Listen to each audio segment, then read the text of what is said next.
EDSA, Muhammad Iqbal Fauzan, and the Honorable, the Dean of Tarbiyah Faculty, Dr. Haji Farihin, M.Pd, and the Honorable, the Chief of the Students Executive Council or DEMA of IAIN Syekh NURJATI Cirebon, Mr. Nur Iman, and the Honorable, the Chief of the English Language Teaching Department, IAIN Syekh NURJATI Cirebon, Dr. Teddy Rohadi, M.Pd, the Honorable, the Secretary of English Language Teaching Department, IAIN Syekh NURJATI Cirebon, Mr. Farooq Imam Ar-Rashid, SPD, M.Pd, and the Honorable, the Lecturers of English Language Teaching Department, IAIN Syekh NURJATI Cirebon, and also the Honorable, the speakers for today's webinar.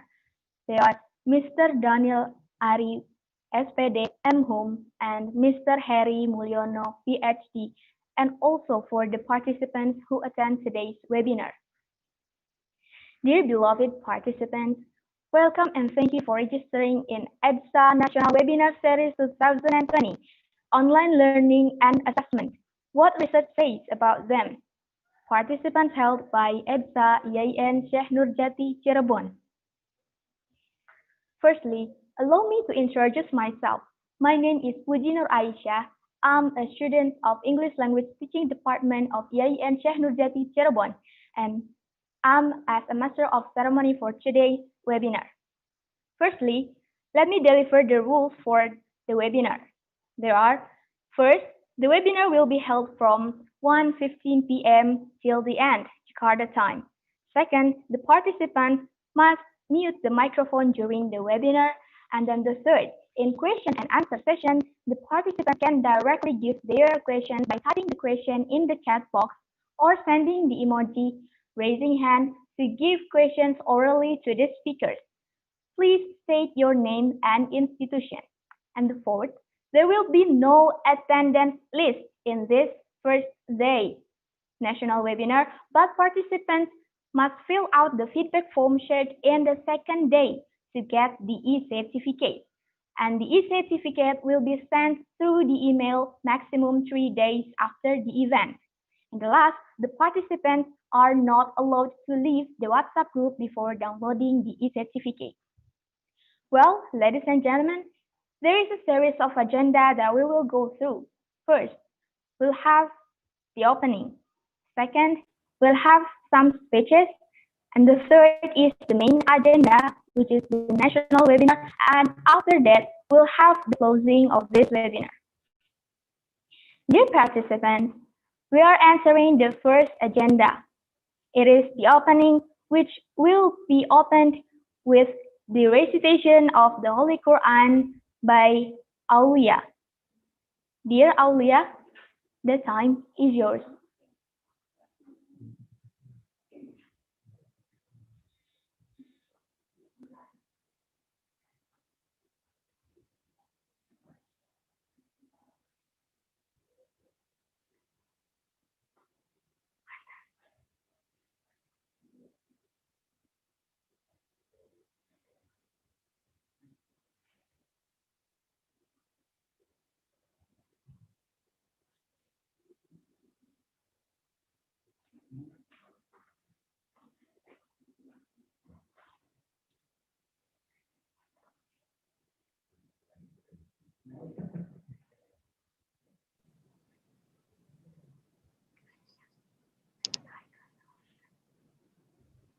أعوذ بالله من الشيطان الرجيم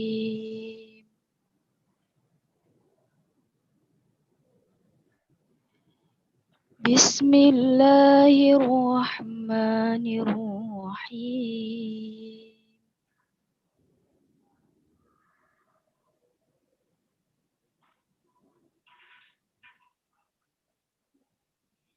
لله ما في السماوات وما في الأرض وإن تبدوا ما في أنفسكم أو تخفوا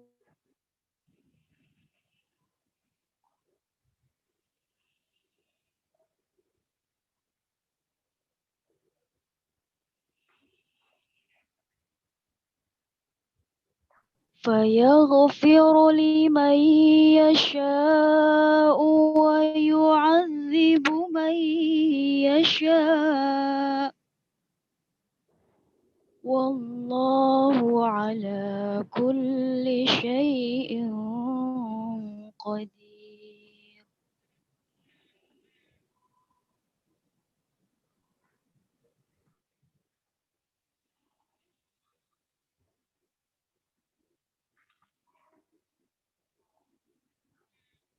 آمن Thank you. الرسول بما أنزل إليه من ربه آمن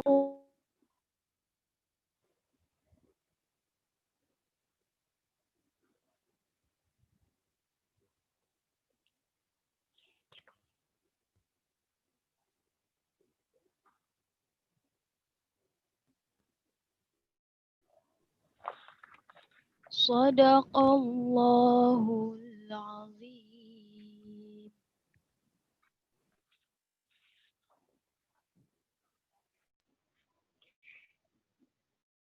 Thank you. The next agenda is to listen to the national anthem of Indonesia, Indonesia Raya, performed by Melodic Angel.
Thank you. Dear beloved participants, let's move on to the second agenda, namely speeches. The first speech will be delivered by the Chief of the EDSA National Webinar 2020 event, Fajar Noftian. The time is yours.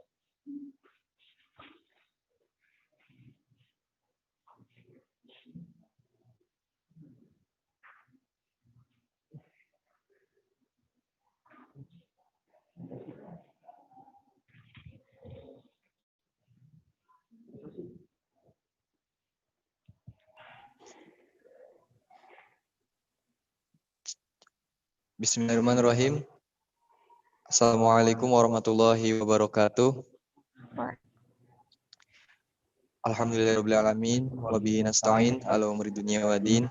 Wassalatu wassalamu ala asrafil anbiya wal mursalin. Wa ala alihi wa sahbihi ajma'in. Rabbi israh li sadri wa yassir li amri. Wahlul uqdatam min lisani yafqahu qawli ya fattahu ya alim. The Honorable, the Dean of Faculty Education and Teaching, the Honorable, the Head of English Language Teaching Department, the Honorable Secretary of English Language Teaching Department, the Honorable all the lecturers and staff of English Language Teaching Department, the Honorable the Chief of English Department Student Associations, and all the audiences of this national webinar. Firstly, all praises to Allah, God most gracious and most merciful, and salawat or salam be delivered to Prophet Muhammad sallallahu alaihi wasallam. So this webinar is aimed to discuss about online learning from the research says.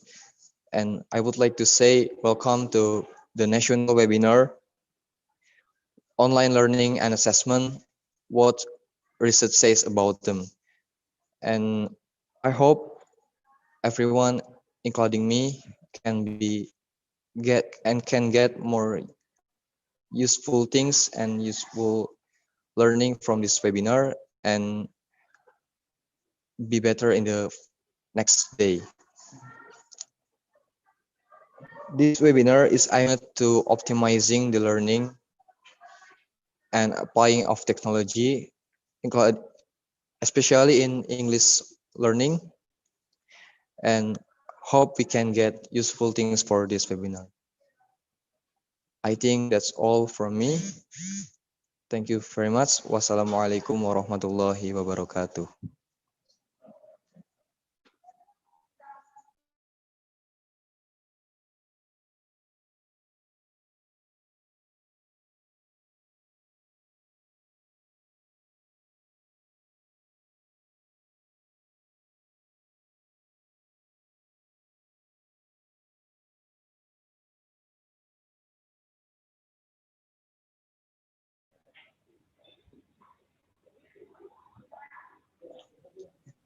Assalamualaikum warahmatullahi wabarakatuh.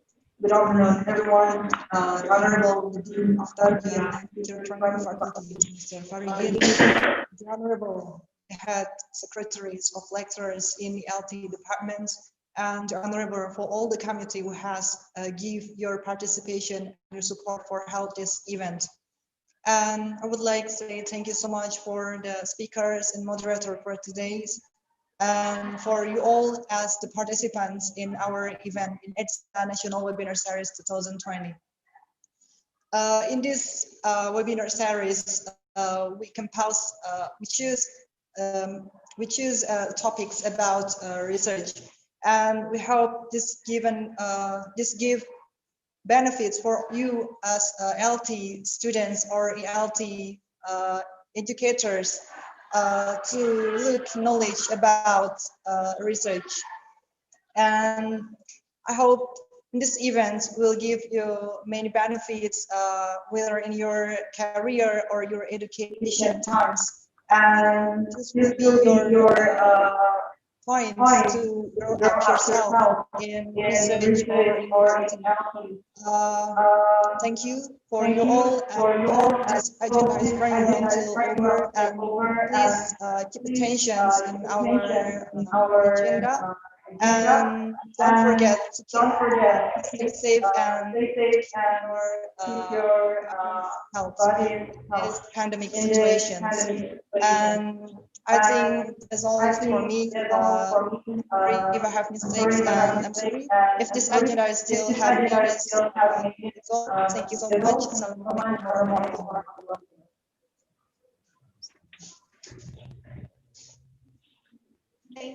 Thank you.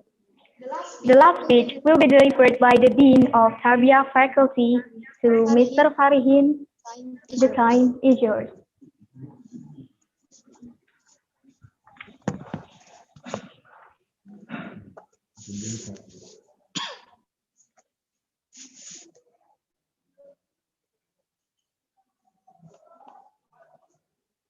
Assalamualaikum warahmatullahi wabarakatuh.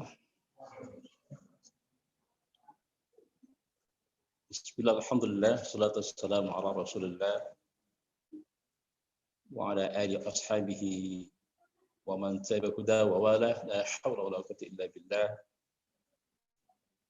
اشرح لي صدري ويسر لي أمري واحلل عقدة من لساني يفقهوا قولي.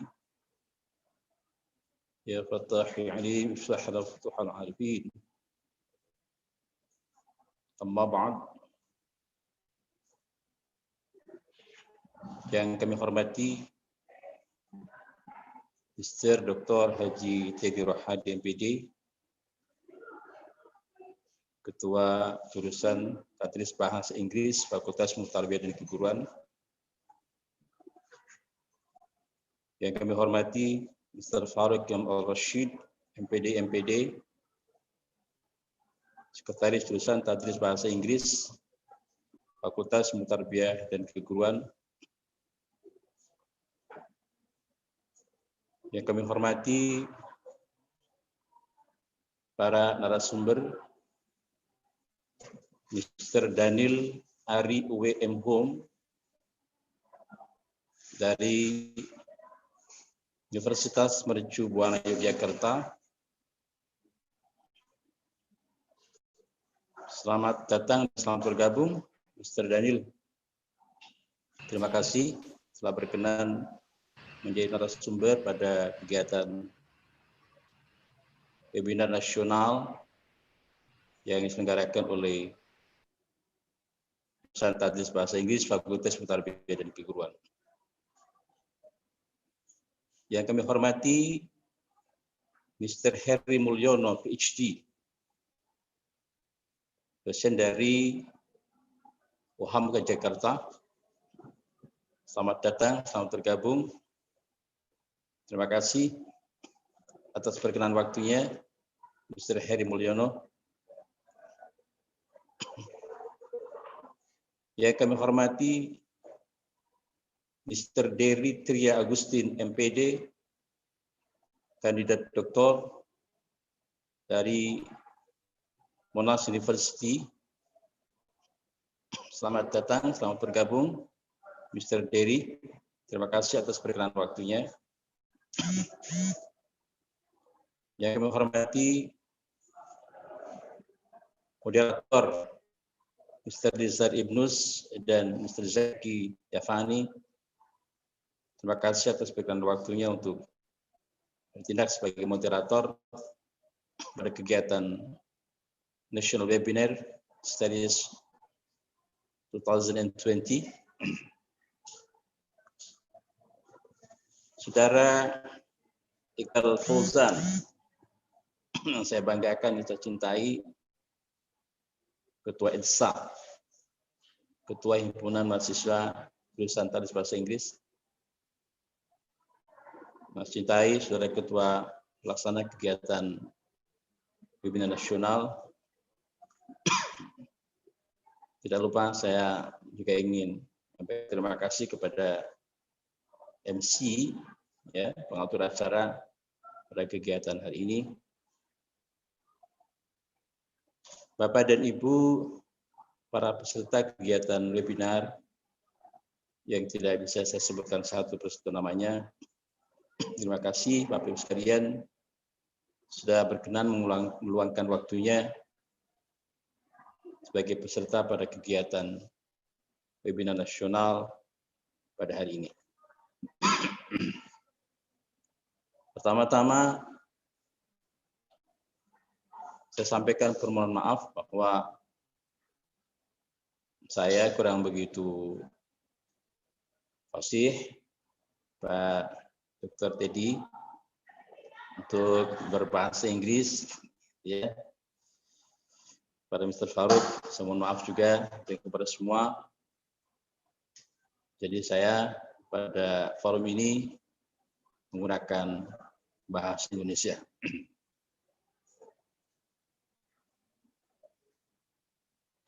Mari pertama-tama kita memanjatkan puji dan syukur kehadirat Allah Subhanahu wa taala yang telah menganugerahkan banyak nikmatnya kepada kita sekalian, sehingga pada hari ini yang berbahagia, di hari Rabu tanggal 21 Oktober 2020, kita dapat melaksanakan kegiatan seminar online atau webinar online yang diselenggarakan oleh jurusan Tadris Bahasa Inggris Fakultas Ilmu Tarbiyah dan Keguruan. Salawat dan salam semoga Allah limpahkan kepada junjungan kita Nabi Muhammad SAW, semoga sampai pula kepada para keluarga dan sahabatnya serta umatnya ila yaumil qiyamah. Bapak dan Ibu sekalian, tema yang diangkat pada webinar nasional seri pada hari ini tentang pembelajaran dan penilaian online. Kita tahu bahwa kegiatan perkuliahan dan pembelajaran di perguruan tinggi dan di sekolah sudah berlangsung 2 semester dilaksanakan secara online. Riset kecil sudah membuktikan bahwa kegiatan perkuliahan online, kegiatan pembelajaran online ini belum menemukan hasil seperti yang diharapkan. Satu contoh, perkuliahan daring, perkuliahan online yang dilaksanakan oleh dosen-dosen di Fakultas Ilmu Tarbiyah dan Keguruan, IAIN SYEKH Moderator Cirebon, belum membuahkan hasil seperti yang diharapkan. Hal itu bisa dimaklumi karena model perkuliahan, model pembelajaran online, model penilaian online bagi sebahagian orang, bahkan mungkin bagi mayoritas para pendidik, adalah sebagai sesuatu hal yang baru untuk tataran konteks pendidikan di Indonesia. Tapi boleh jadi kegiatan semacam ini di tempat lain, di negara-negara lain, mungkin sudah berlangsung lama. Jadi bagi mereka di negara-negara lain mungkin persoalan pembelajaran secara online, penilaian secara online tidak menjadi persoalan, tidak menjadi problem. Tetapi bagi sebagian kita, jujur saja ini masih menyisakan persoalan yang perlu segera diatasi. Oleh karena itu, ketika webinar kali ini mempertanyakan bagaimana riset tentang itu, bagaimana hasil riset tentang online learning dan assessment ini.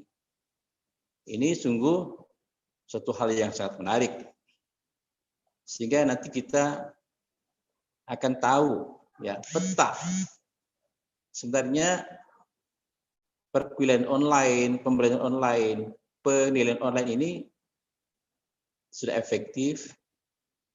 Kalau yang memang efektif, presentasinya seberapa besar. Jika ternyata dari hasil riset itu tidak efektif atau belum efektif, maka mesti ada satu treatment, perlakuan di mana kegiatan online learning dan assessment itu bisa berjalan sebagaimana yang kita harapkan. Karena itu sekali lagi, kami pimpinan Fakultas Ilmu Tarbiyah di Keguruan sangat menyambut baik kegiatan webinar nasional yang bagi jurusan Tadris Bahasa Inggris adalah suatu kegiatan yang berseri ya.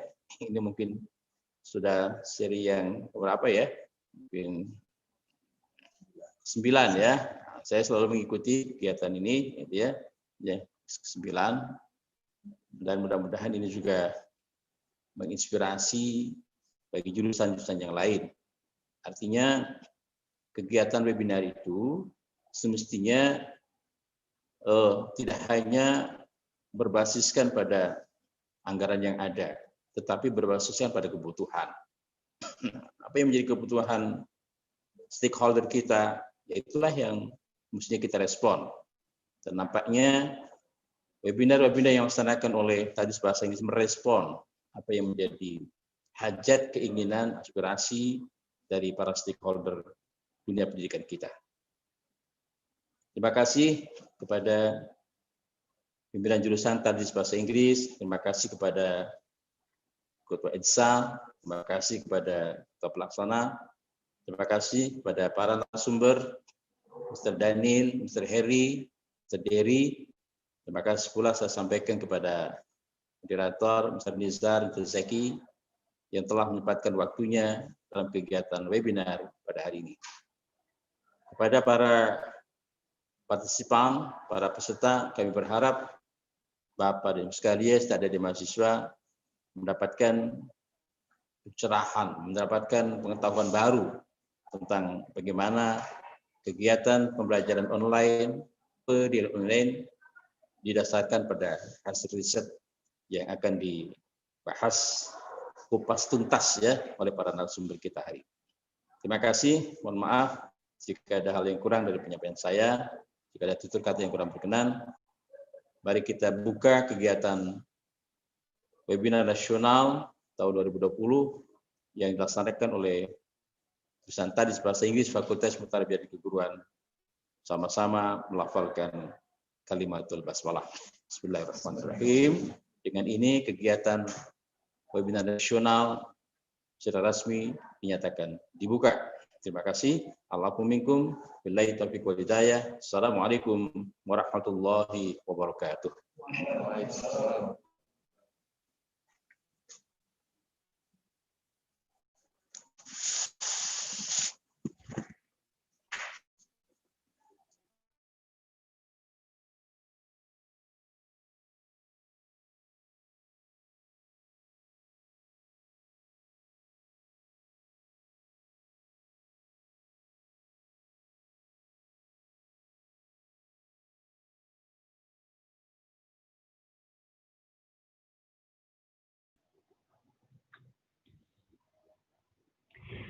Thank you. Well, ladies and gentlemen, let's now turn to the main agenda. As I have mentioned before, this National Webinar Series raised the topic of online learning and assessment, what research says about them, by presenting two extraordinary speakers for this first series. They are Mr. Daniel Ari, S.Pd. M.Hum, and Mr. Herri Mulyono, Ph.D. And this national webinar will also be guided by an impressive moderator. There is Mr. Nizar Ibnus, M.Pd. Firstly, let me deliver his curriculum vitae first. His name is Nizar Ibnus, M.Pd. and he was born at Kuningan on 15 February 1993, and his education for the S1 in Universitas Pendidikan Indonesia at 2010 to 2014, and the master degree he got from Universitas Negeri Universitas Negeri Semarang at 2015 to 2017, and also at Universitas Gajah Mada at 2017 to 2020. And his lecture and his achievement is awarded as awardee of Beasiswa Pendidikan Indonesia LPDP PK 87. For further information, you may contact him at his Gmail, nizaribnus@gmail.com. From now on, the webinar will be taken over by Mr. Nizar as the moderator. Dear Mr. Nizar, the floor is yours. Cek. Bismillahirrahmanirrahim.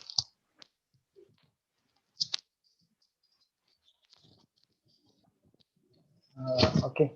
Bismillahirrahmanirrahim. Assalamualaikum warahmatullahi wabarakatuh. Good afternoon, everyone. Good afternoon, Mr. Farihin as our dean, and also Mr. Teddy as our head of department, and also Mr. Mr. Farouk as our secretary of department. And also, good afternoon, ladies and gentlemen, for all participants, and also especially our speakers. First of all, I'd like to say thank you very much for the committee for having me as a moderator. It is of course an honor for me to be participated in this national seminar, and also I also like to say thank you very much for the participants for allocating your valuable time and discussing topics about online learning and assessments. And ladies and gentlemen, um, we are going to discuss uh, a, a big topic entitled online learning and its and assessment. And we have invited two expert speakers on this field. And for the first session, we are going to have Pak Daniel Ari Widiatama, S.Pd. M.Hum, as the first speaker. And then right after that, we're going to have second session with Pak Herri Mulyono, Ph.D. To begin with, I'm going to read the curriculum today of the first speaker. As we can see on the screen here, his full name is Pak Dani Ari Widiatama, S.Pd. M.Hum. He is currently a lecturer in sorry. He's currently a lecturer in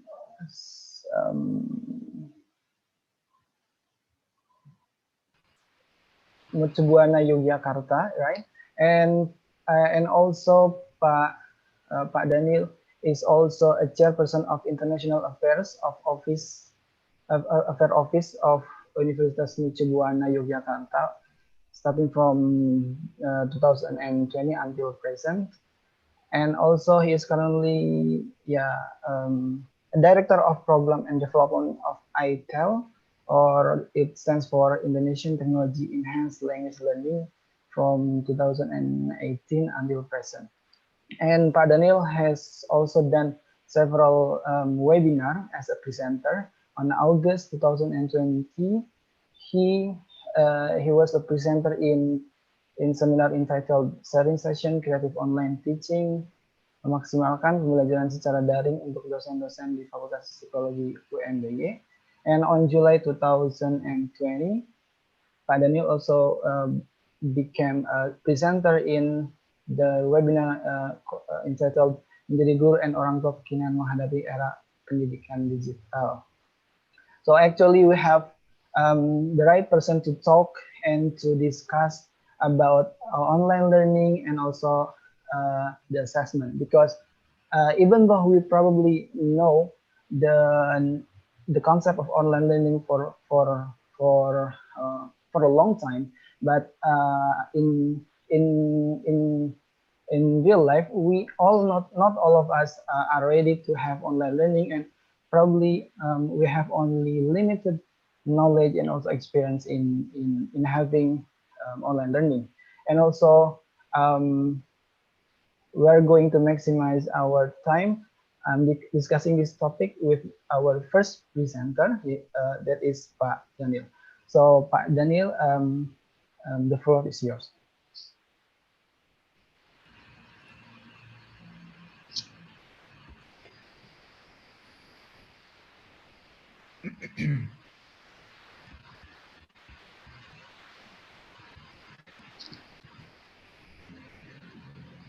Okay, good afternoon. Assalamualaikum warahmatullahi wabarakatuh. Salam sejahtera for everybody. First of all, I would like to extend my gratitude to first, I should mention some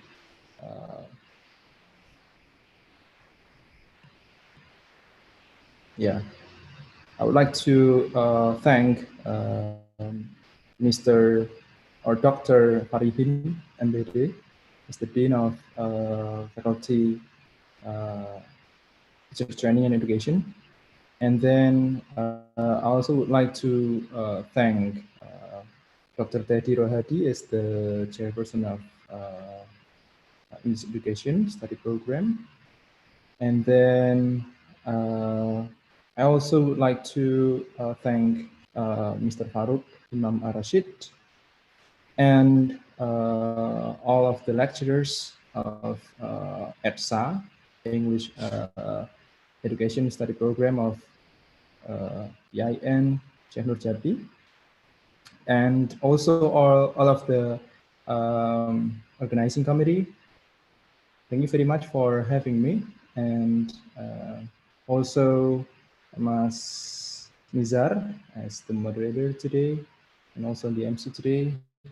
Well, this is a very happy moment that I could visit EIN SYEKH NURJATI for the second time after last year, when I happened to attend a seminar, okay, conducted by EDSA, and it was a really great event. So congratulations. And today again, I'm so thankful that I got a chance to share a little knowledge that I have about how to deal with this pandemic, with this crisis time, and as teachers, what can we do to cope with that, and specifically what technology we can use to attain our goal. Okay, so let me share my screen today. So I thought my speech will last in 40 minutes. Is that right, Mas Nizar? What time should I stop then? Is that 2:30? It's until 2:26. 2:26. Yeah. Then okay. And right after that we have Q&A. 10 minutes discussion. Okay. Question and Good answer. job. Yeah.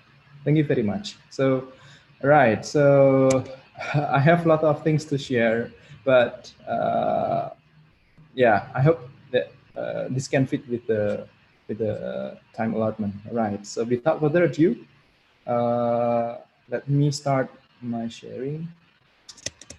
Allow me to share my screen. Okay.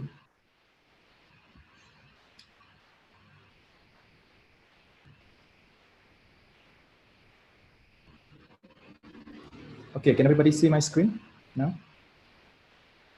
Is it clear enough from there, as you said? Yeah, it's very clear, Pak. Okay, thank you very much. So, I'm so happy to talk about this topic. It's been my cup of tea, yeah. Because, yeah, I'm teaching at Universitas Mercubuana, Jakarta, in pendidikan bahasa Inggris, and I fulfill my my hunger of knowledge on how to develop my edutech skills. So then I joined ITEL, Indonesian Technology Enhanced Language Learning. And if you are keen to know the story behind ITEL and what we are doing in our daily basis, then you can search this. We do a lot of things to share with teachers. We have discussion with them, and in this hard time, this is I think this is a time to act, yeah. And ITEL is very supportive in helping each other, and we also got so many responses, so many feedback from teachers. We share together, and in this talk, well, the title is optimizing the use of technology for online language learning. Okay, so I will focus on the tools, technology that we use to cope with this pandemic situation. But I need to ask you first, okay, what do you think about the remote teaching and learning during this pandemic so far? Okay, to make it fast, would you please just type down, okay, your comment, okay, on the link. Wait a minute, I should have the, okay. Just type down your answer on the chat box. Okay. Right. So what do you think about the remote teaching and learning during this pandemic so far? And the second question is, would you please mention any online learning tools that you have ever used, both when you are as a lecturer and as a teacher, as a student?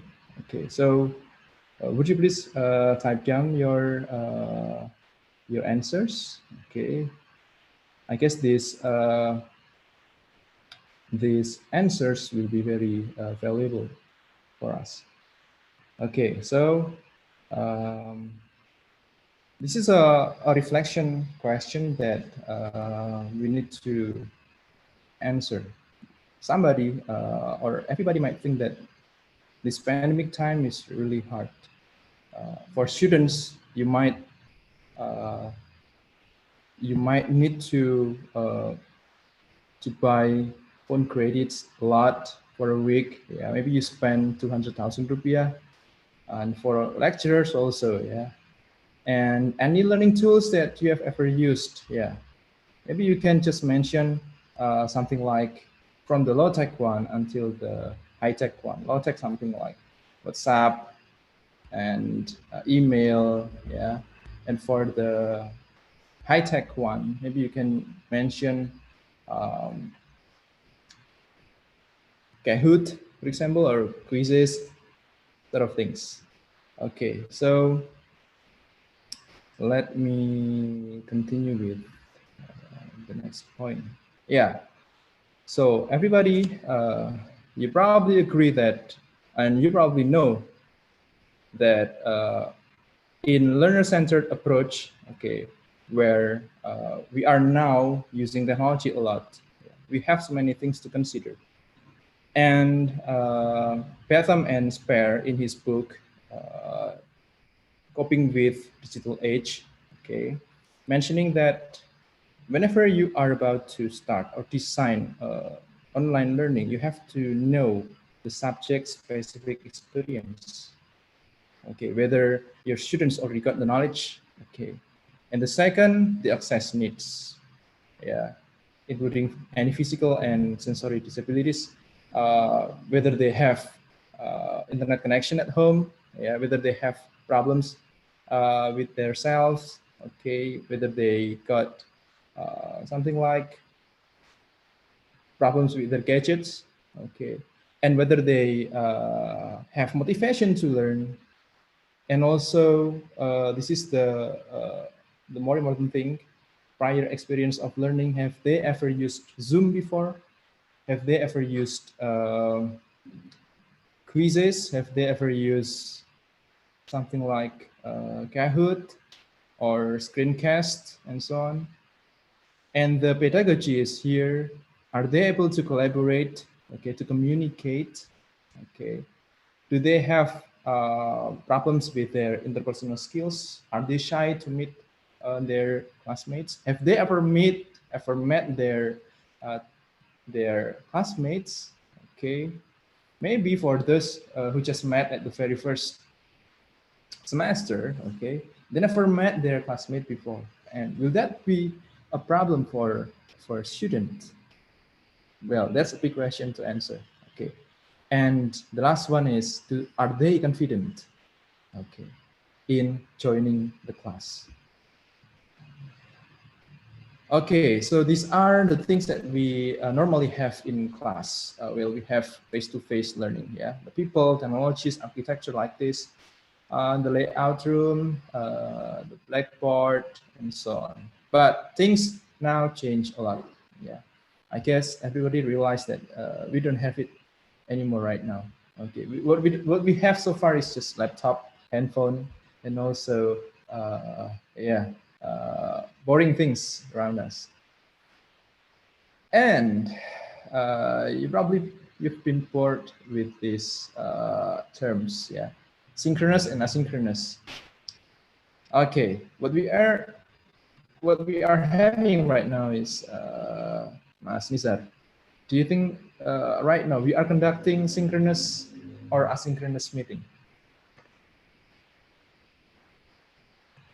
I think you are mute. Yeah. On mute. Synchronous. Synchronous. Yeah. Okay. Good job.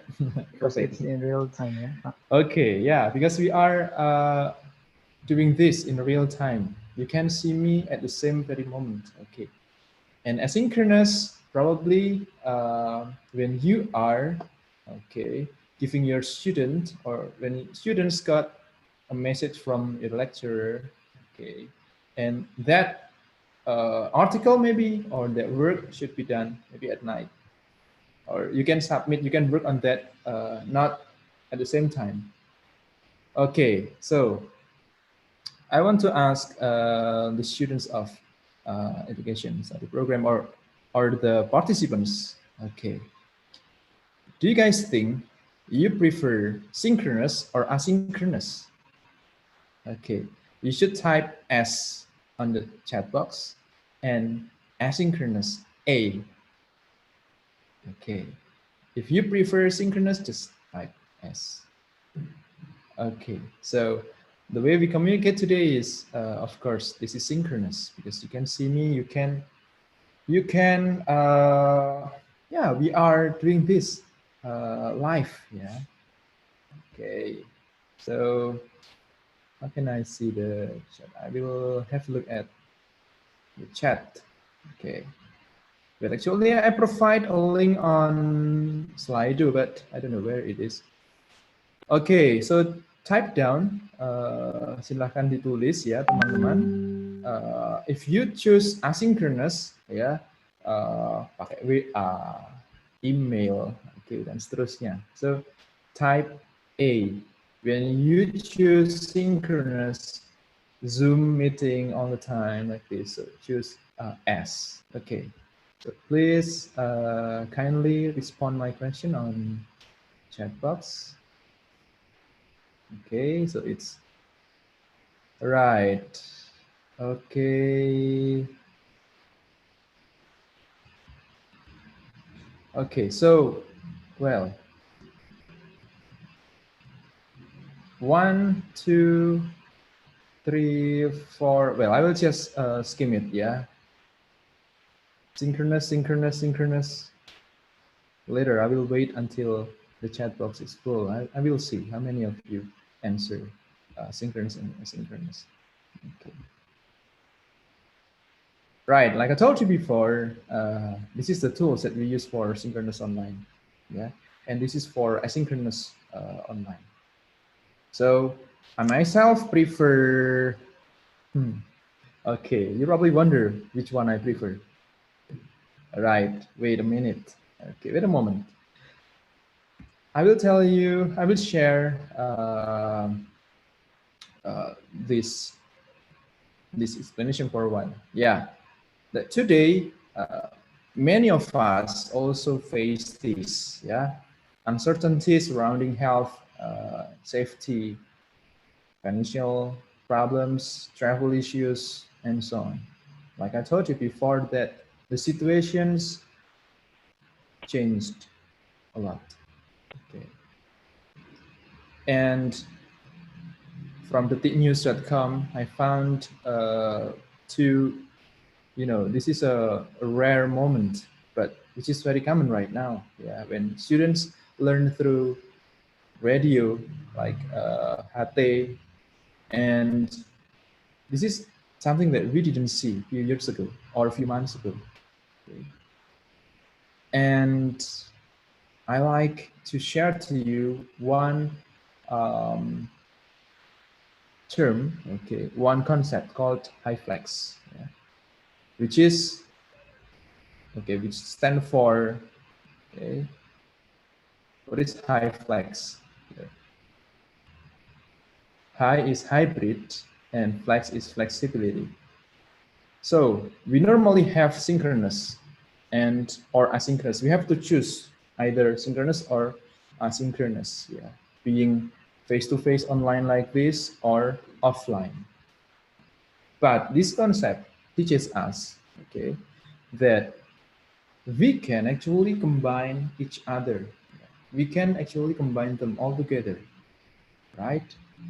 And this is this is what happens, yeah, when we combine synchronous online and asynchronously online.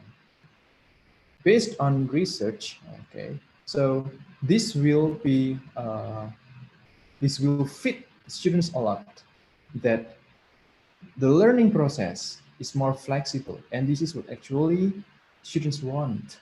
So we cannot force, okay, we should not force them to, come on guys, let's have a Zoom meeting today, and for every class that we have. So this is not the time to measure the learning outcomes, ya, pencapaian pembelajaran, by meeting synchronously like this on the time. Well, this is what the theory says. Okay, so make the learning process flexible.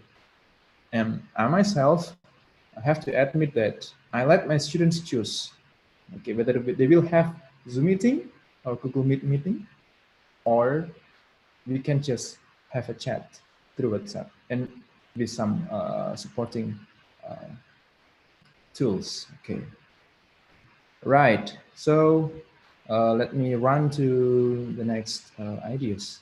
Well, high flex learning is considerably chosen, yeah, because this is more student directed.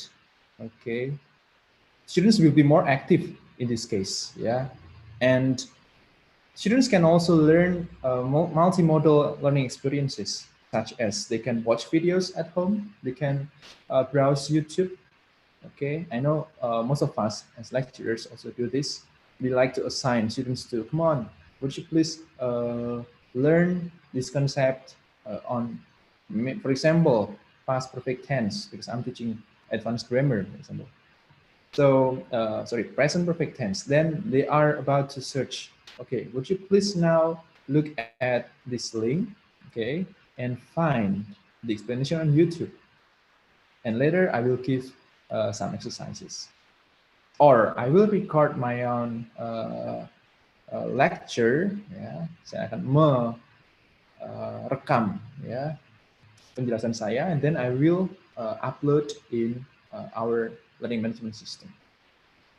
And students' autonomy, because they can learn the materials on their pace, sesuai dengan langkah mereka. Okay, which is very humanist. Okay, very human, ya, sangat humanis, maksud saya, ya. And seamless engagement, that we can engage our students in our learning a lot, ya.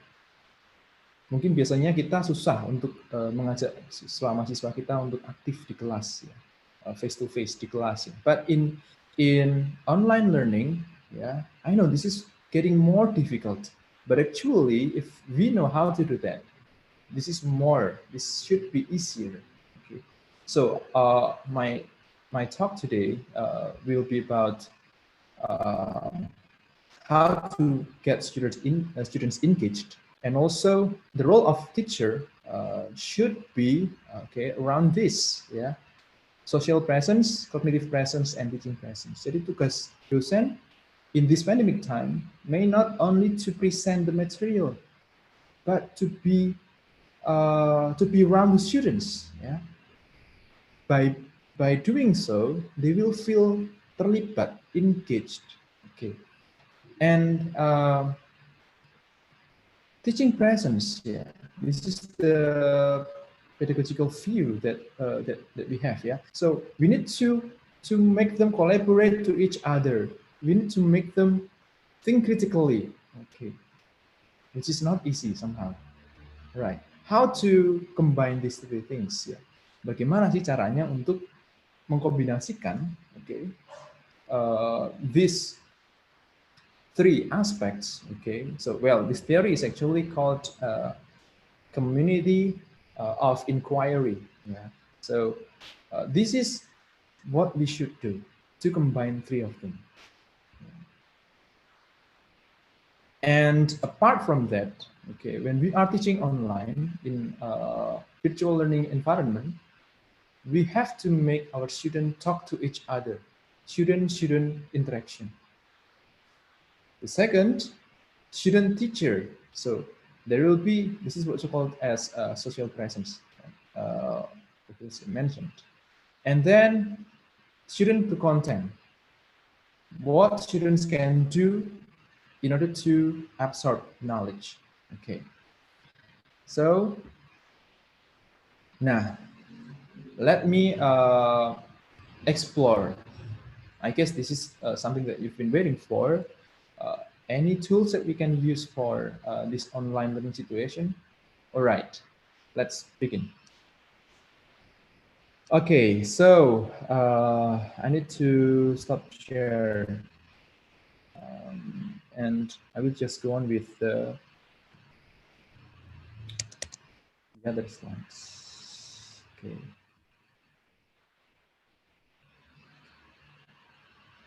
Let me share the whole screen that I have.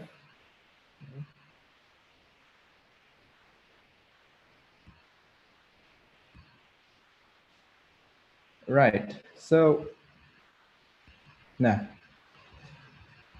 student interaction.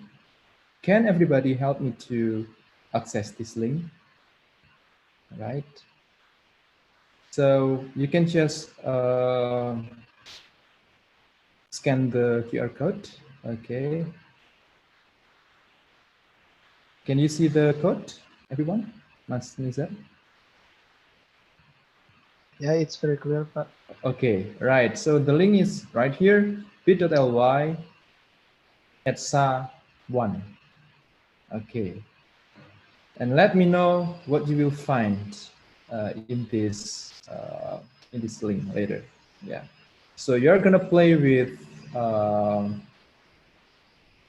Padlet.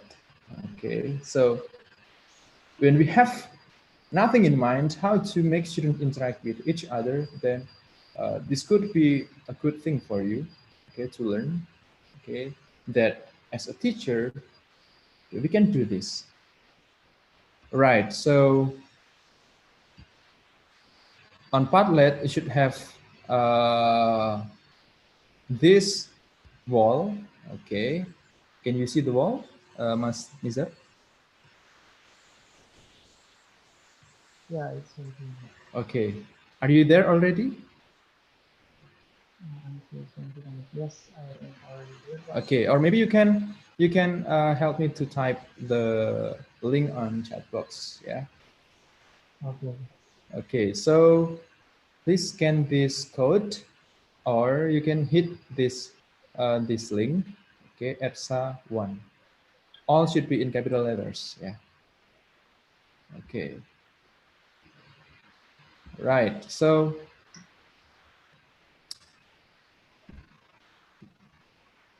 if you are successfully joining this, then you can later, okay, make some comments on this wall. Yeah. Right. Let me just wait for your response. Okay.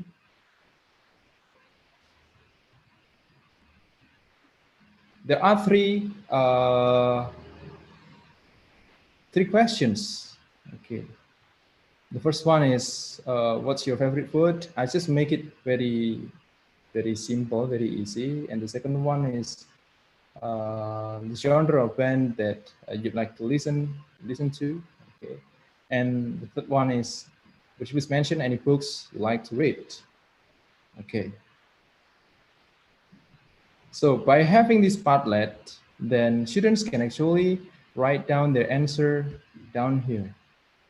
Okay, I don't know why everybody is so shy to write their ideas. Okay.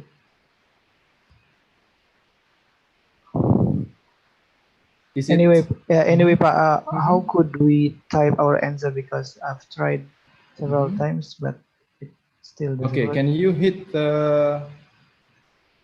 Oh, now Uh-huh. should we double click on the question? Yeah, on this question. Uh, On the question, yeah. You will have an ability to respond to my question. Yeah. So everybody, you can join this. You can join this wall, okay, and give your answer. Okay. Well, time is running. Okay, so this is Padlet, yeah. I will go back and forth to this link later. And now, in the other way that we can do to make students interact with each other is by using three-sider. Okay, so can everybody, okay, access this link? Okay, so bit.ly, okay, slash EDSA2, EDSA 2. Okay, right, so I'm gonna wait for your response.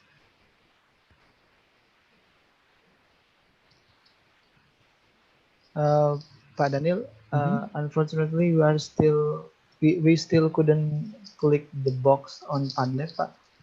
All I don't know right. what's wrong. Yeah, some Okay, people so also, yeah. right. So let us have this then. Okay. Okay. Right. Okay. So when you are successfully joining this link, then later you will find a page. Okay. Right. And this is the page you are heading to. Okay. Can everybody find this question? Okay.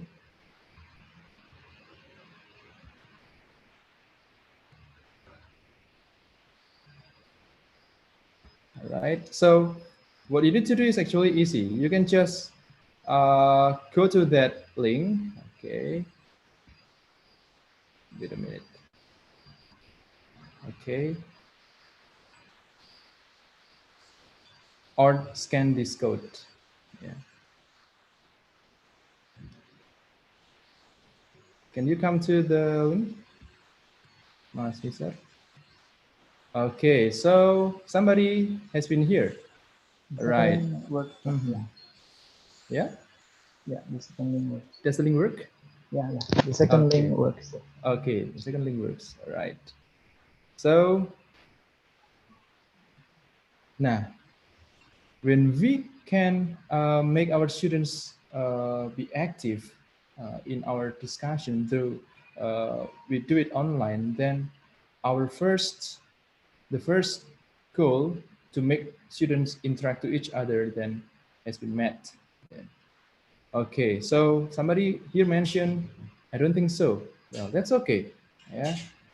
And then later you should also, when you have some responses here, well, I suppose to have more responses, actually, you can actually add an argument, okay? Right, I'm gonna refresh this page. So where is everybody? So please, maybe you are missing, the link is missing. So please try to answer that simple question. Yeah? I use this question. Shall we change the printed books into ebooks? Okay. Right.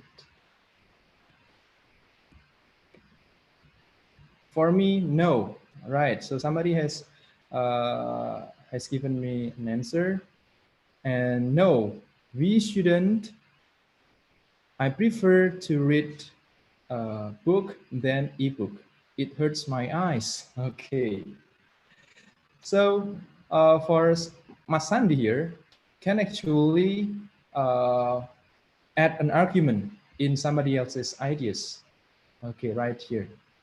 Maybe I want to know this person's idea. Would you please tell me more about your thoughts? And I should say my name here. Right. Oh, I should choose. Well, this is actually a question. Right. Then, yeah, you should sign in and so on. Okay, so this is very helpful to let others have communication, yeah, within a particular topic, and this will engage one student to another, yeah, our students to join the class. So the teacher's job might not only share the materials, but also to make them communicate, right? Good. So the printouts is better. Okay. So when I agree with this situation, with this answer, I should say, okay, pro. I think we have the same thought and safe. Okay. Right. As simple as this. Okay. So what do you think, Mas Nizar? Have you ever used three-sider before? It is the first time the first time I know this application. I probably would try this Okay. application later on. All It right. sounds interesting. Nice. Okay. You should try it. Yeah. Okay. Yeah. Right. Let me move to another idea. Okay. So the other thing is student-teacher interaction. Yeah. So here we need to communicate to our student here. Previously, actually, we already used three-sider. The way we can talk to, we can grab their ideas. Okay, we can use Slido, Mentimeter. Maybe you are familiar with Mentimeter. Flippity. Okay, this is how to create games. Okay, there are so many activities that we can use using Flippity. Okay, like this. Okay, I have very limited time. Okay, but you guys can actually design your own games on Flippity.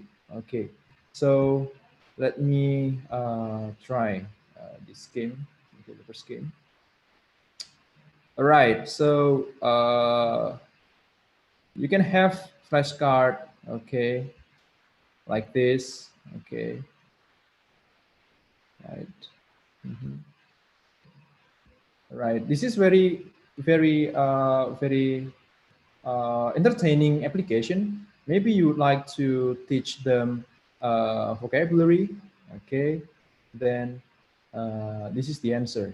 Okay, or okay, matching like this. Okay, or when you can sorry, this one is matching actually.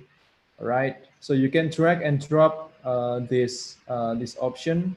Okay, and so many more uses of applications, okay, of activities. Yeah, so this is Flippity. Well, the other thing is Screencastify. Okay, let me share one activity that I made, okay, with my student. Well, I told you before that I'm currently teaching grammar. So here, this is Padlet, the one that we just had previously, yeah. But I don't know, maybe the link is not working that well. But I can invite students to write down their sentences here based on particular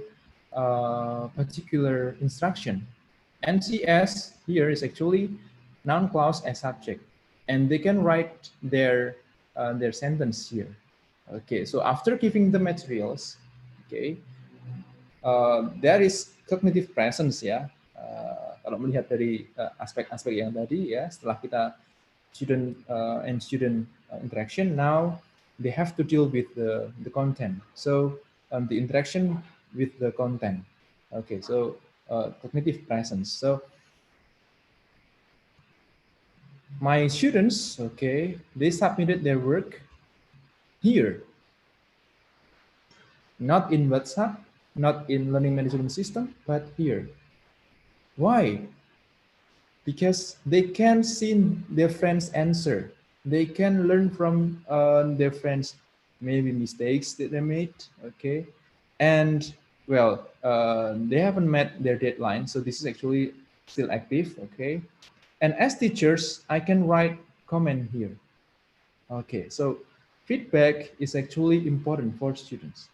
But when I have something like, let's say 50 students, this is impossible for me to give them a detailed feedback one by one. Okay, so what I need to do is to make this wall into, okay, so I can export that. Okay, we can have some choices here, as PDF or as image. Okay, when we have already exported, then we will find, okay, this document. Okay, can you see this, Mas Nizar?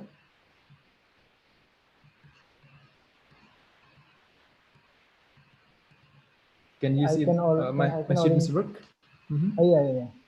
Okay, right. So this is my students' work. Then I can see their work, all of them. Yeah, which is very astonishing. Yeah, outstanding. Okay, I can see everybody's name here. Okay, and how can I give them feedback? Now, this is Screencastify's time. Okay, so let me start with this. Actually, this is an add-on that you can install on Google Chrome. Okay, I already have it. Okay, you can find any ways on YouTube telling you how to install this. Very easy, just 3 steps and done. Yeah, three steps away. And then let me record my explanations. Okay, then I will record the screen. Okay, all right, share the screen. Okay, in 10 seconds, then I can have my own screencast. Yeah, I will record my own speech. All right, it's now starting. Thank you guys for submitting your sentences. We just learned the use of noun clauses. All right, so here I just found so many examples that just written down, and it was great. By the way, I had some general feedback for others, for you. Okay, so for example, many of you are still not able to write or to make, okay, a sentence containing noun clause as indirect object. Anyway, you have done a great job in writing down, in creating a sentence with other patterns. So let me start my feedback. Okay, then I will stop share. And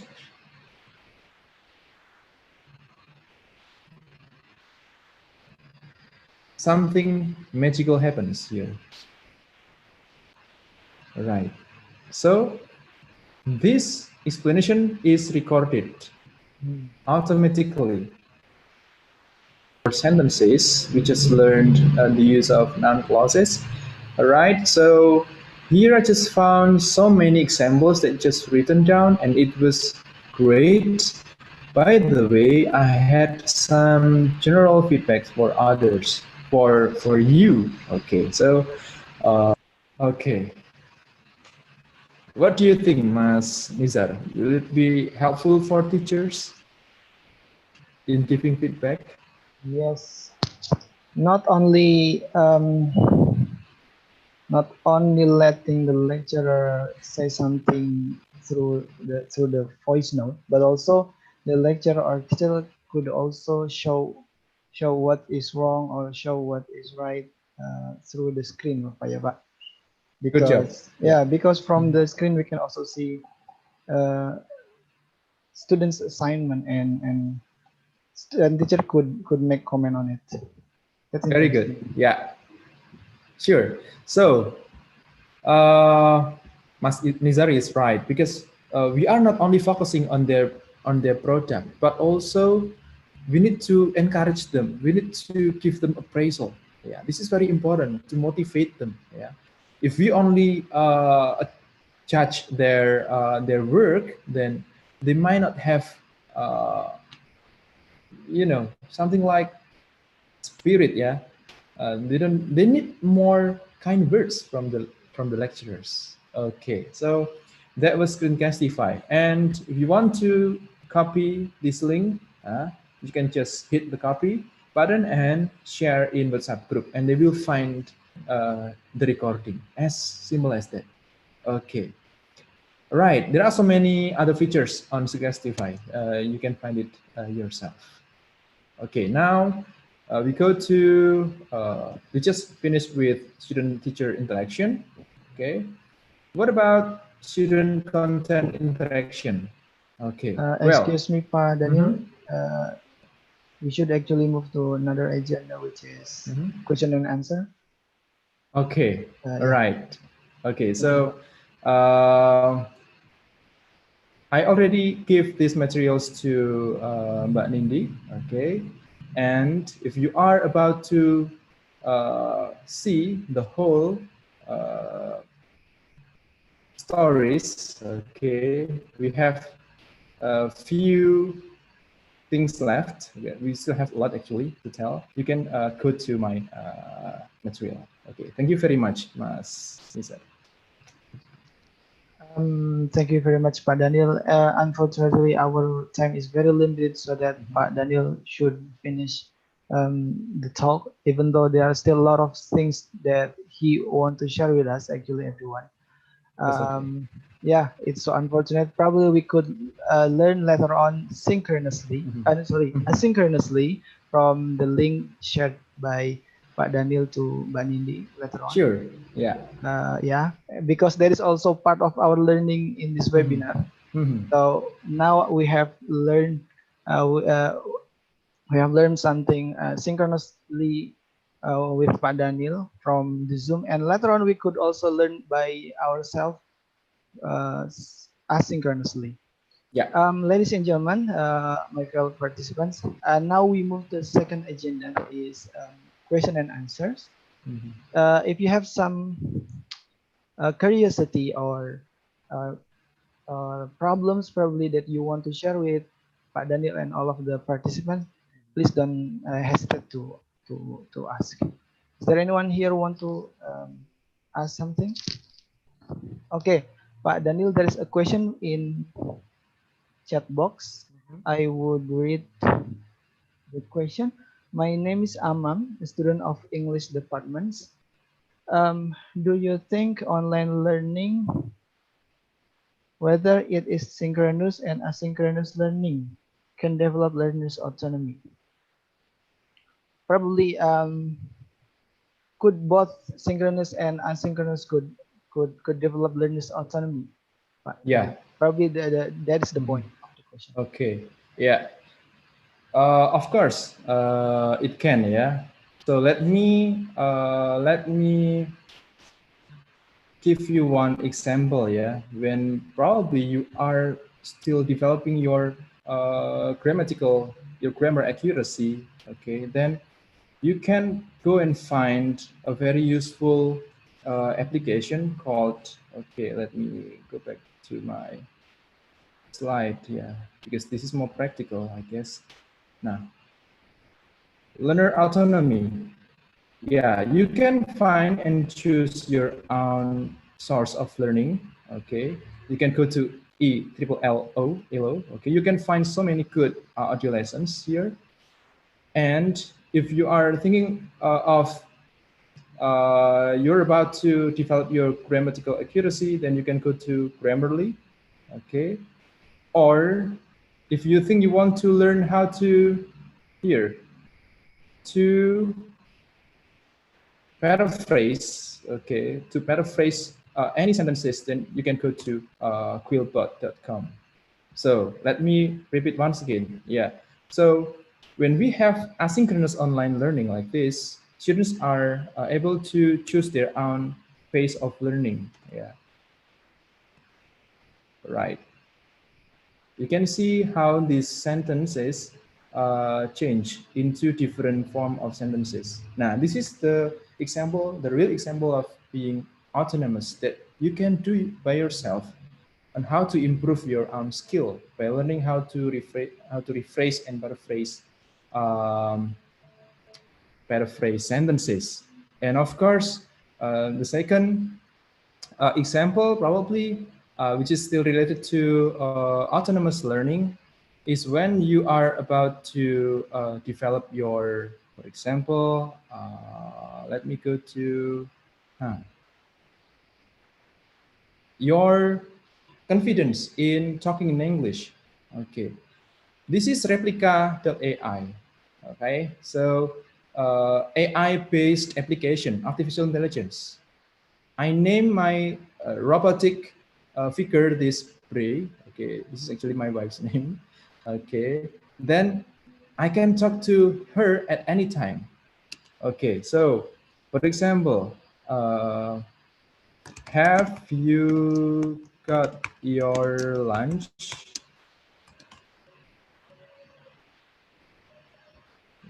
Have you got your lunch?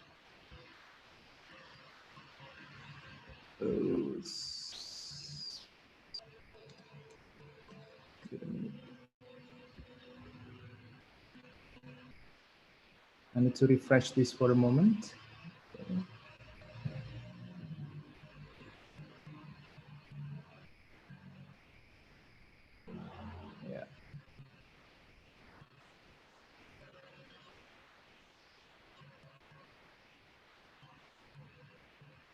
Okay, have you got your lunch here? Let us see what this, okay, Robert says. No. Oh, yep, I have. Okay, what did you have for your lunch?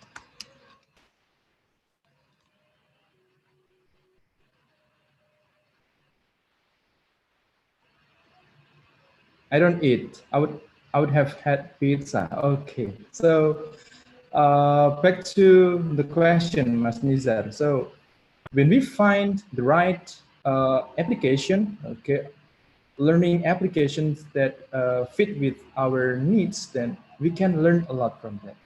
I think I have answered the question. Okay. Actually, just now there was some. Nah, there is another question. Probably this is the last question for Pak Daniel before we close the first session. It is from Faisal and the Agung. As a student, sometimes I find it difficult to find the internet connection to join the synchronous learning via Zoom or Gmeet. So does Pak Daniel think that it is important to conduct live meeting to maintain the interaction between teacher and students? What about the uneven internet connection? So it's about Okay. technical problem. Yeah. I need to go back to my idea here on high flex, okay, learning. Yeah. That, okay. This is not, I cannot strictly say I'm into asynchronous or I'm into synchronous. No, I'm just in the middle. Why? I will see the students' needs. I will ask them, shall we have the meeting face-to-face online? Okay. If they say no, I would say, I will follow them. Okay. Because maybe they say that, Mister, saya baru nggak punya pulsa ini, and so on. I should listen to them. I cannot force them. Okay. But if I see that the learning process, okay, the subject matter is very important, that can only be solved by having online class like this, okay, then I will ask my students to join without any force. Kalau di tempat kalian susah sinyal, okay, kayak film ya, you should not join. Nggak apa-apa, nggak boleh ya. That's more human, ya, lebih humanis. Okay, so jawaban saya adalah I will listen to them, I will see the situations, I will measure the probability, Mas Nizar. And high flex learning is the answer. Is that answering the question? Oh yeah, so it depends on the situation because we need to understand everyone's condition.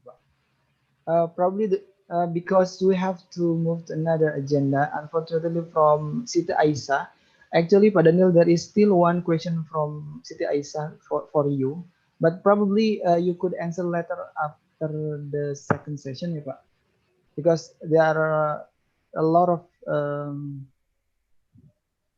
Siti Aisyah talk about her problem and so on and so forth. But unfortunately, we do not have any more time to discuss in the first session. Sure. But probably Pak Daniel could answer question from Siti Aisyah later after the second session or before concluding remark. Thank you, Okay. Pak Daniel. You're welcome, Mas Nizar. And that was very interesting and, in my opinion, thought-provoking talk. I have myself a lot of new information regarding the application and how to use it. I think I would try several of them. Thank you, Pak Daniel, for the inspiration, Pak. You're welcome. Ladies and gentlemen, we have to move to second agenda. We have the second speaker, and to begin with, I will read the curriculum vitae of our second speaker. Let me see the curriculum vitae. Okay. The names of our second speaker is Pak Herri Mulyono, Ph.D. He is currently a lecturer in UHAMKA Jakarta and also head of scientific publication support and unit enhancement in UHAMKA, and he is also director of Oxcas Academia Indonesia in Jakarta and visiting lecturer in Institut Transportasi dan Logistik Trisakti, and also English teacher in Sekolah Menengah Atas in Jakarta. Pak Herri has done a lot of publications and also research about online learning, especially, and some of them I will read several of them. Oh no! Before that, I will also read the academic experience and awards. He is a member of editorial board, Journal of ELT, Research Journal Reviewer, and also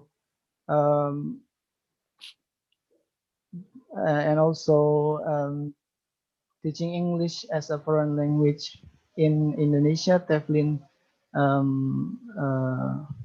He is also a member of editorial board in TEFLIN in 2018, and he has also a lot of awards. First one is overseas scholarship from Ministry of Education and Culture, and also from Hope Foundation Indonesia, Citibank, and also Ministry of National Education and Culture as an accredited adjudicator for Indonesian school debating competition.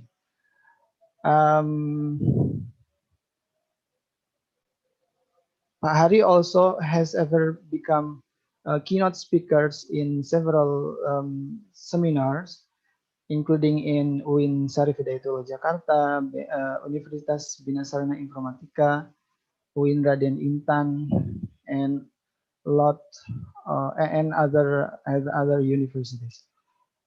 Without further ado, I would let's welcome Pak. Let's welcome Pak Herri Mulyono, Ph.D. Please, Pak, time is yours. Okay, thank you. Assalamualaikum warahmatullahi wabarakatuh. Good afternoon, everybody. I hope you are enjoying the conference and or the national seminars. And I believe this is a very good opportunity for you to learn about online instructional activities, and also in my case, I'm going to focus on online assessment literacy. Right, thank you for the CV. You can see the CV on the screen. However, I'm going to focus on my presentations. The committee, can you have me share my slides, please? Can you stop sharing, please? Right, thank you. All right, I'm trying to. I'm going to share my presentations. I've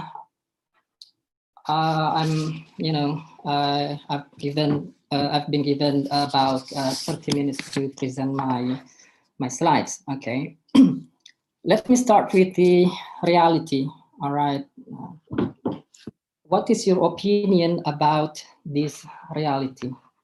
Okay, have you seen on the screen? This is a screenshot of WhatsApp interactions, teaching and learning activities in an elementary school. And if you see that, yeah, there are several comments. Okay, this is from my book chapter, Praktik Pembelajaran Daring dalam Perspektif Teknologi Semiotika, sebuah kasus pada platform WhatsApp. Can you, one of you, share the idea about this reality? Can I have lady, please, or anyone? Maybe Amanda Putri or others? Yes, please. What is your opinion about that? Or what do you think about this WhatsApp use for teaching learning activities? Yeah, what do you think?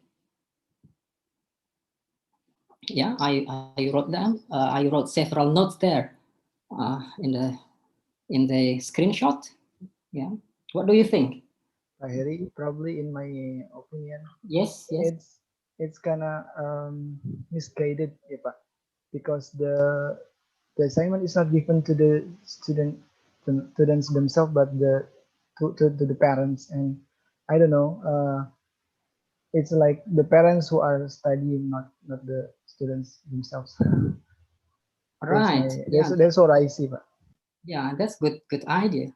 This is intended to parents, yeah, because online learning is expected parents to supervise their children to learn.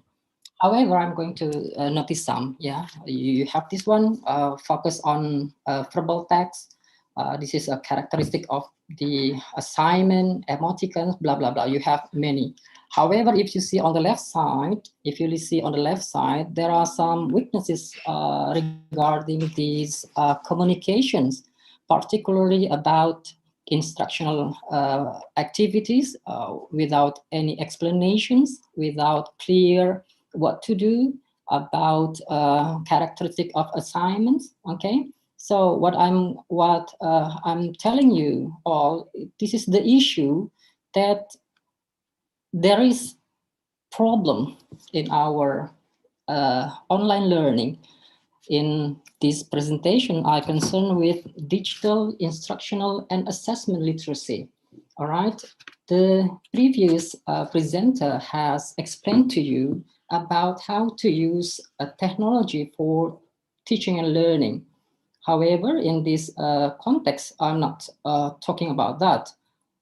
More, I'm going to tell you about, first, about online assessment literacy, and second, about cognitive perspective and method regarding the online assessment, effective online strategies and method. And this is the one of critical issue concerning about attributions of online assessment, right? If you see online, why online assessment literacy is so important in our daily teaching and learning activities, because actually, yeah, teachers use technology based upon their own interest. This is the issue that I have found in literature. And second, teacher has no idea about the characteristic of language, the characteristic of technology for language learning and assessment. The important thing is teacher has no sufficient knowledge and skill to integrate technology into their assessment practices. If you see, right, if you see here, you know, this is my previous research about exploring junior high school EFL teachers training needs assessment literacy. The finding, our finding shows the issue, or our finding has indicated the issue of assessment literacy. Particularly, many of us have already known about assessment, how to do assessment, but unfortunately, teachers find difficult to apply these concepts into classroom practice. And that is why in my presentation here, I focus more about online assessment literacy, which combine two terminologies between assessment literacy and digital literacy.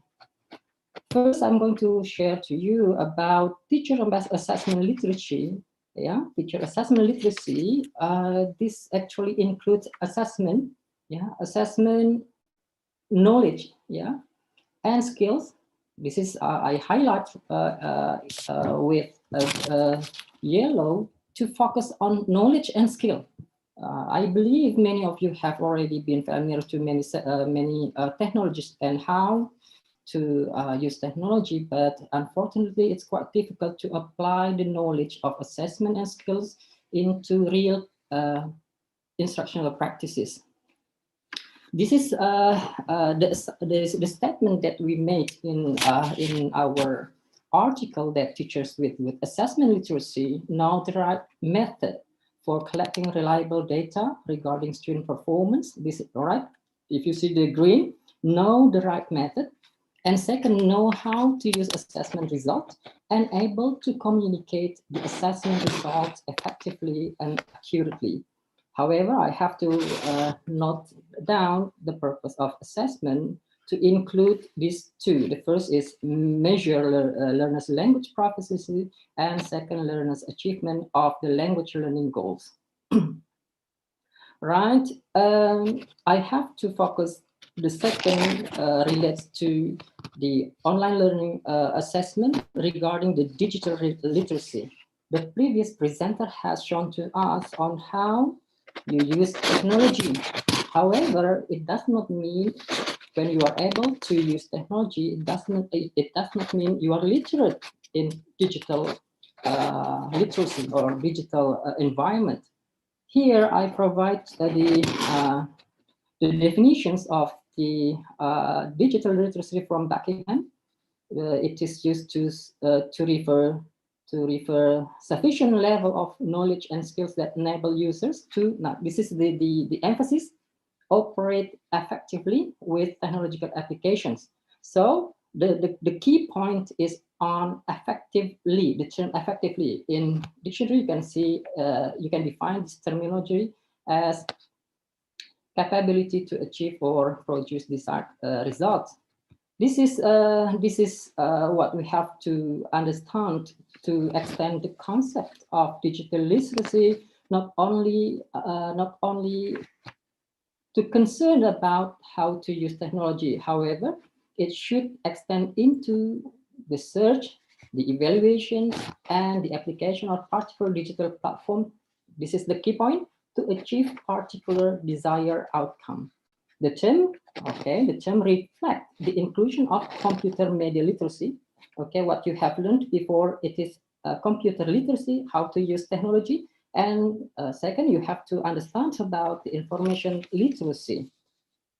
All right, we move to the next statement, that you do not need to operate all technologies available, okay? Because we have many technologies around us. However, it does not mean you have to use all these technology. Choose one that you think can facilitate you achieve the instruction and assessment objective, all right? If you use many separate technologies, the issue you have to address concerns with a holistic and integrated assessment, as well as students' record. All right, you use Padlet, you use a Google Form, you use Edmodo. However, it is separated issues that you have to combine and you have to integrate into your own holistic assessment of your students, okay, or assessment of your students' learning.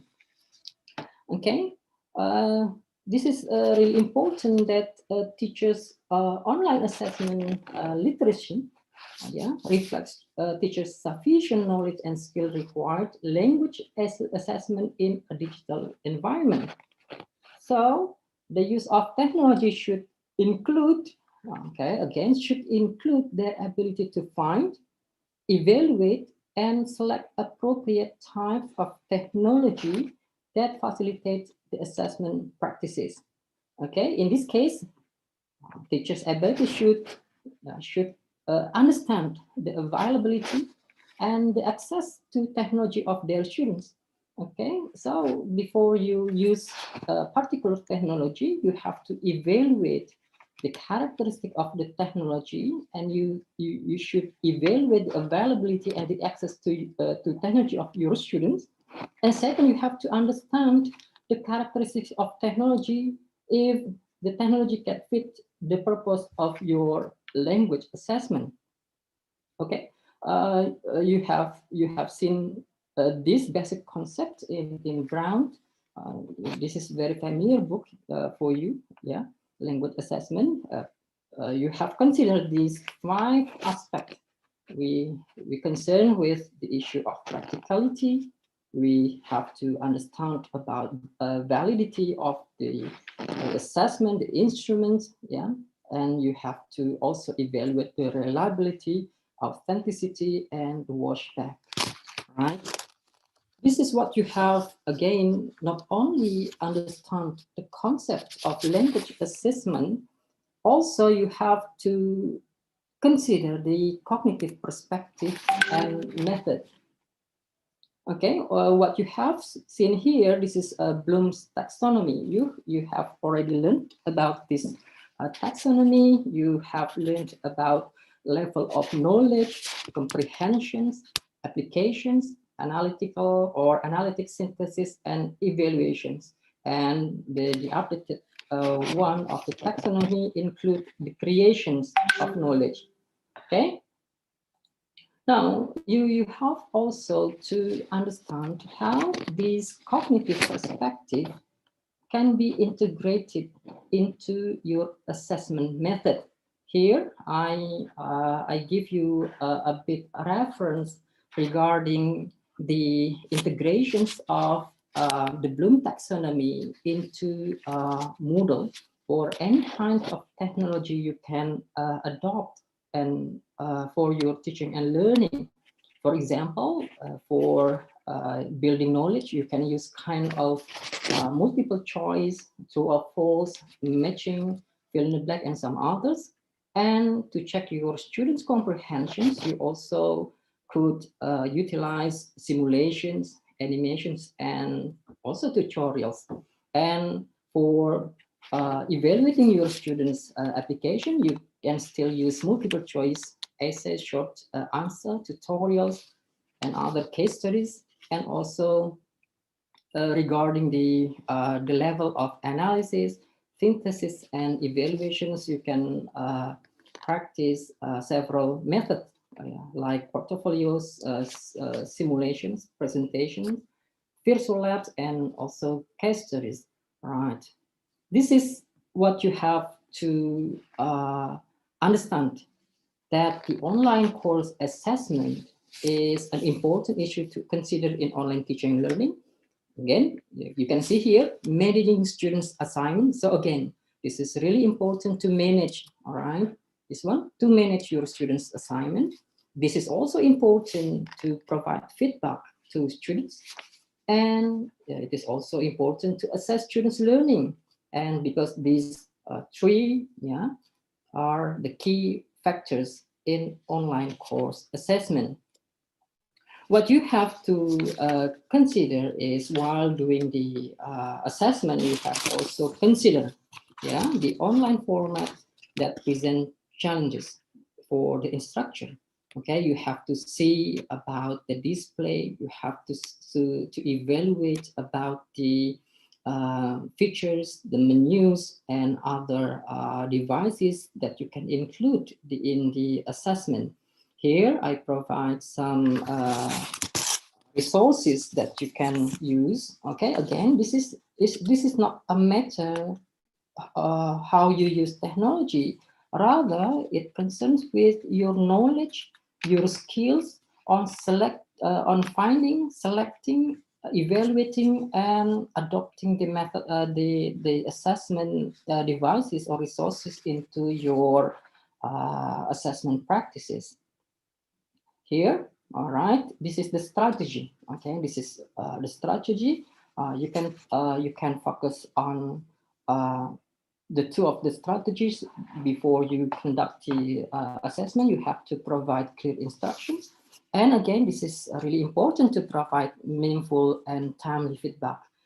If you use, some software that prevent you from doing automatic feedback, all right, it is important to consider the learning management system to help you provide timely feedback.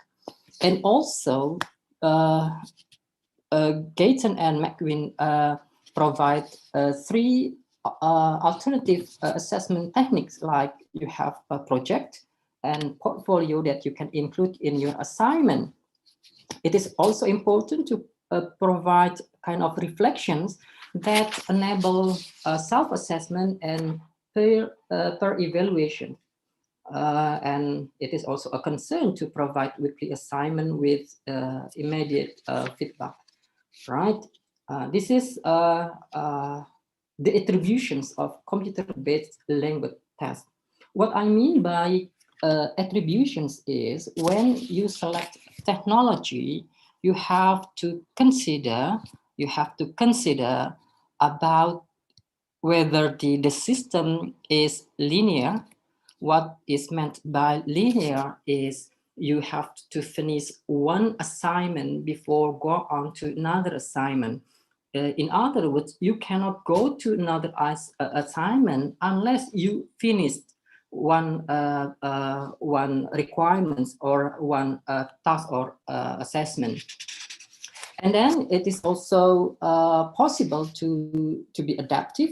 Yeah, it means this is so dynamic that your students can move to another assignment or assessment that they really want to, or you can adapt semi-adaptive testing, which combine linear and adaptive mode. The second, you have to consider about the delivery format. Okay, some like Moodle, for example, it's only run in, for example, in a browser, but it's quite hard or difficult to access in a mobile application or mobile phone. You have to consider this about delivery format. The delivery format also includes the menu, the features, whether you need to integrate colors in your assignments and others. And second, this is interesting. Yeah, you have to provide media density. Is it like a single medium, or you only provide text, or you provide some visuals, you provide audio or multimedia to your assessment. What you have to focus is whether you are going to evaluate a single language skill, like only listening, for example, or you intend to evaluate students' integrated skills, combining two or more skills, language skills. This is really important to provide scoring mechanism. Yeah, the scoring mechanism does not, it relates with human-based scoring. It means you have to check one by one.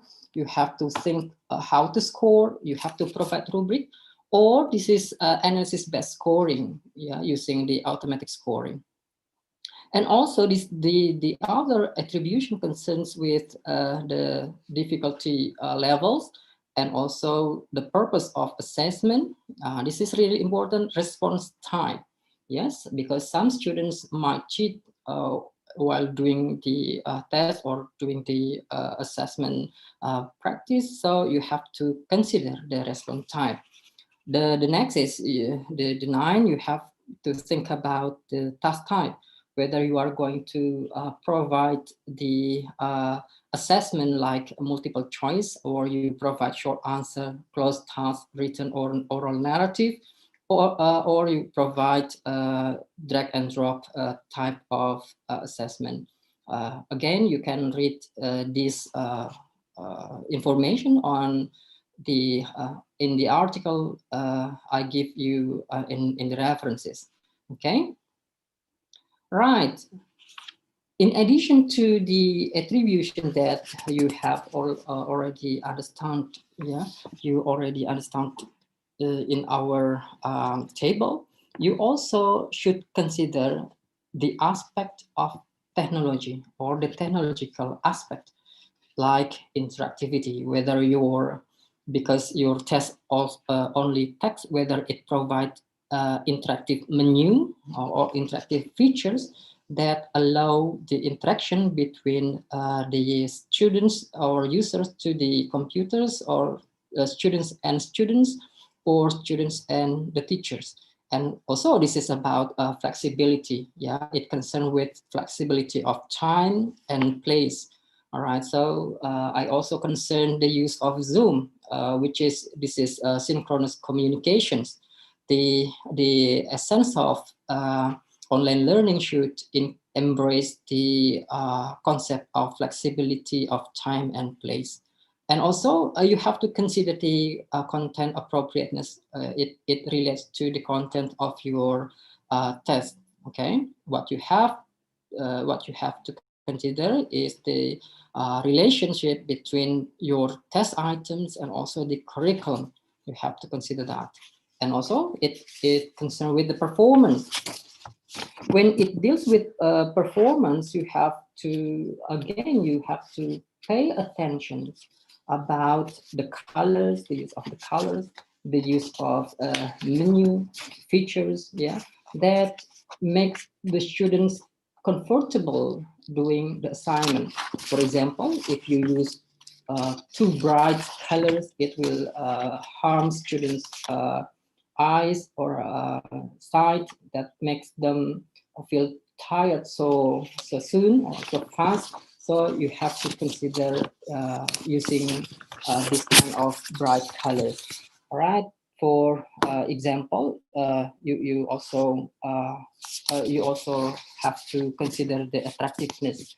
This is the use of like images, the use of animations in your assignment.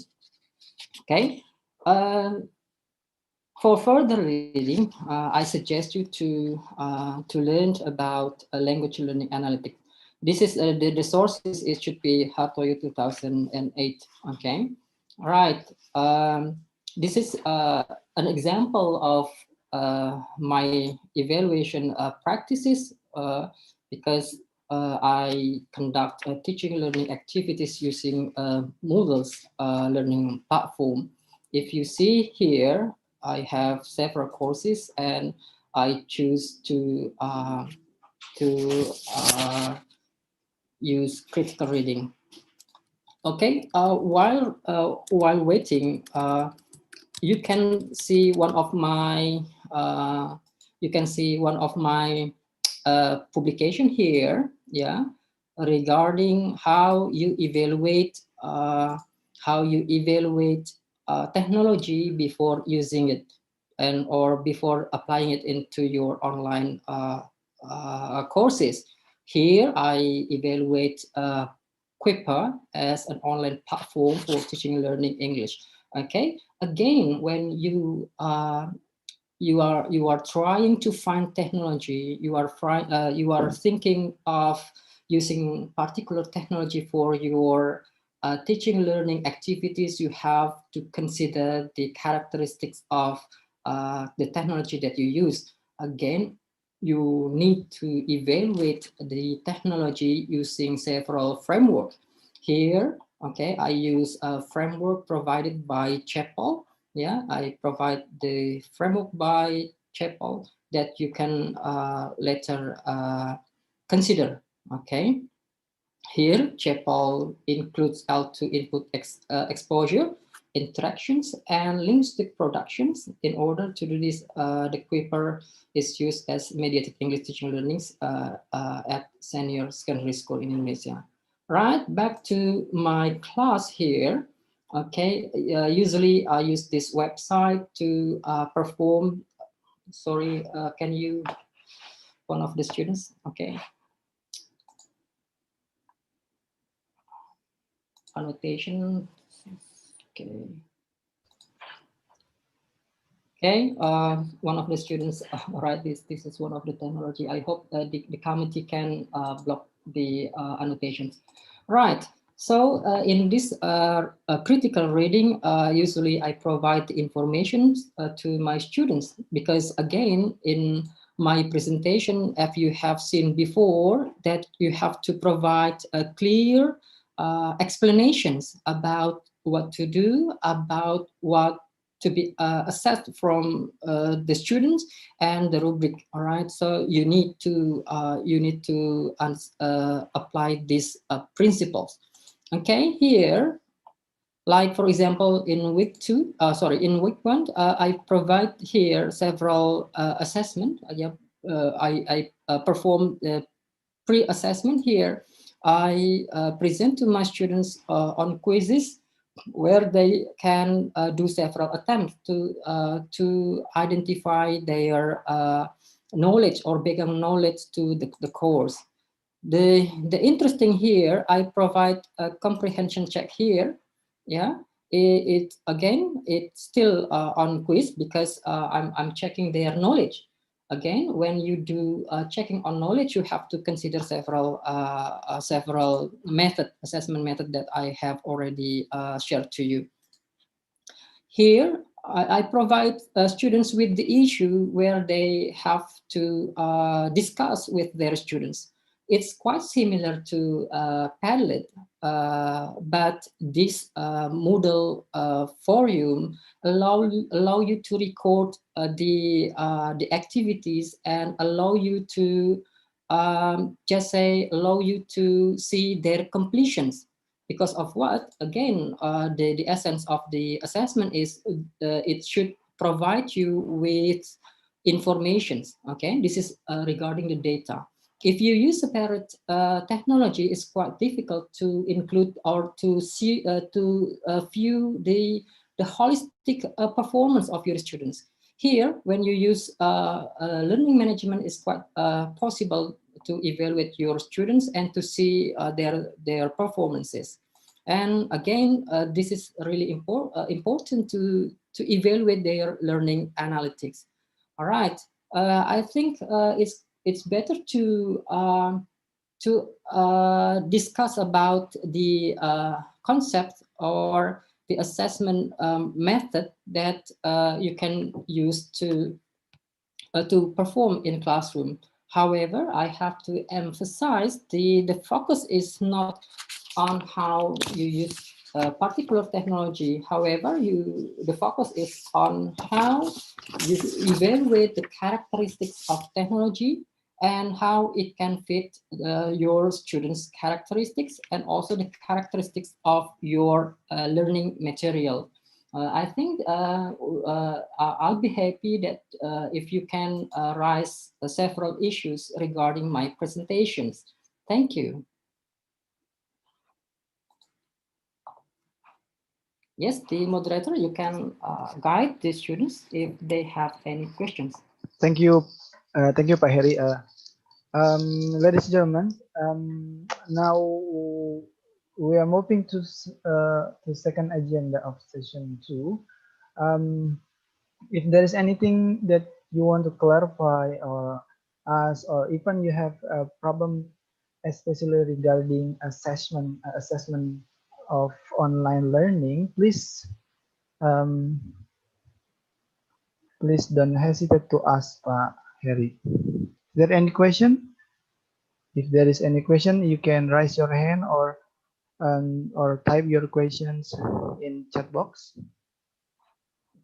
Right. Yeah. Again, I emphasize it is not to discuss how you use this or how you use this kind of technology, because again, in my previous article here, I discuss several digital assessment resources that primary and secondary school teachers can use for conducting assessment in their classroom practices.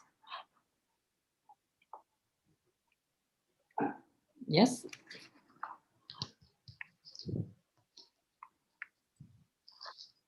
And in this article, I share to you on how you evaluate a particular technology prior your selections or your decisions on how to use the technology. All right. If you really want to read further, you can visit my profile in Google Scholar, and you can find several technologies that you can use for classroom practices. The emphasis not on how you operate, but how you evaluate the characteristics of kind of technology that you use for classroom activities. Here, for example, here I evaluate or I develop a digital application to facilitate parents' involvement in character education at primary schools.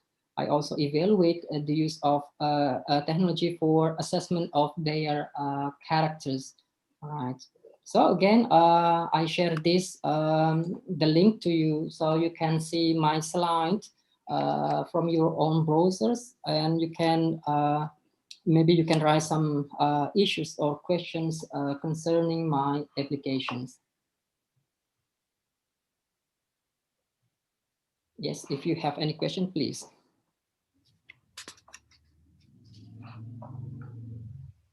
Is there any question, everyone? Let me check the chat box first. Okay, I share to you the. There is no question. Okay,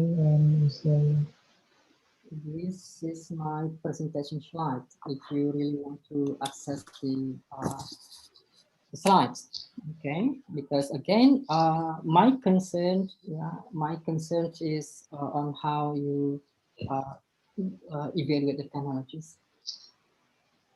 Oh, Pak Herri, there is one question, Pak, Yeah. from Ibu or Mbak Vinka Ralis Ramadina.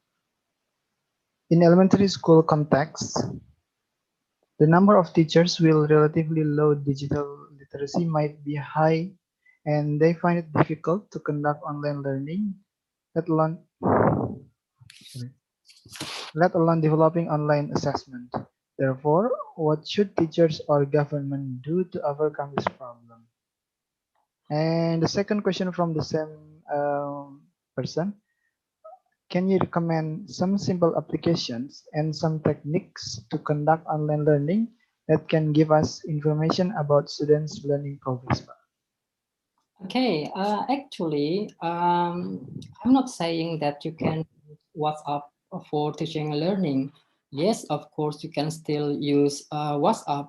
However, before deciding to use WhatsApp for or to evaluate particular competencies of your students, you have to understand the characteristics of the technology that you use. For example, WhatsApp concerned with the text discourse or verbal discourse, then you have to consider what kind of assessment that you can use through WhatsApp, for example.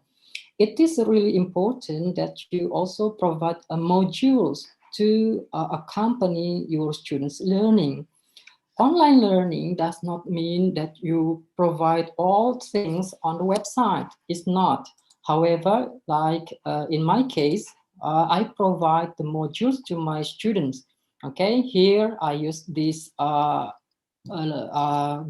or textbook that allow the students to perform individual learning.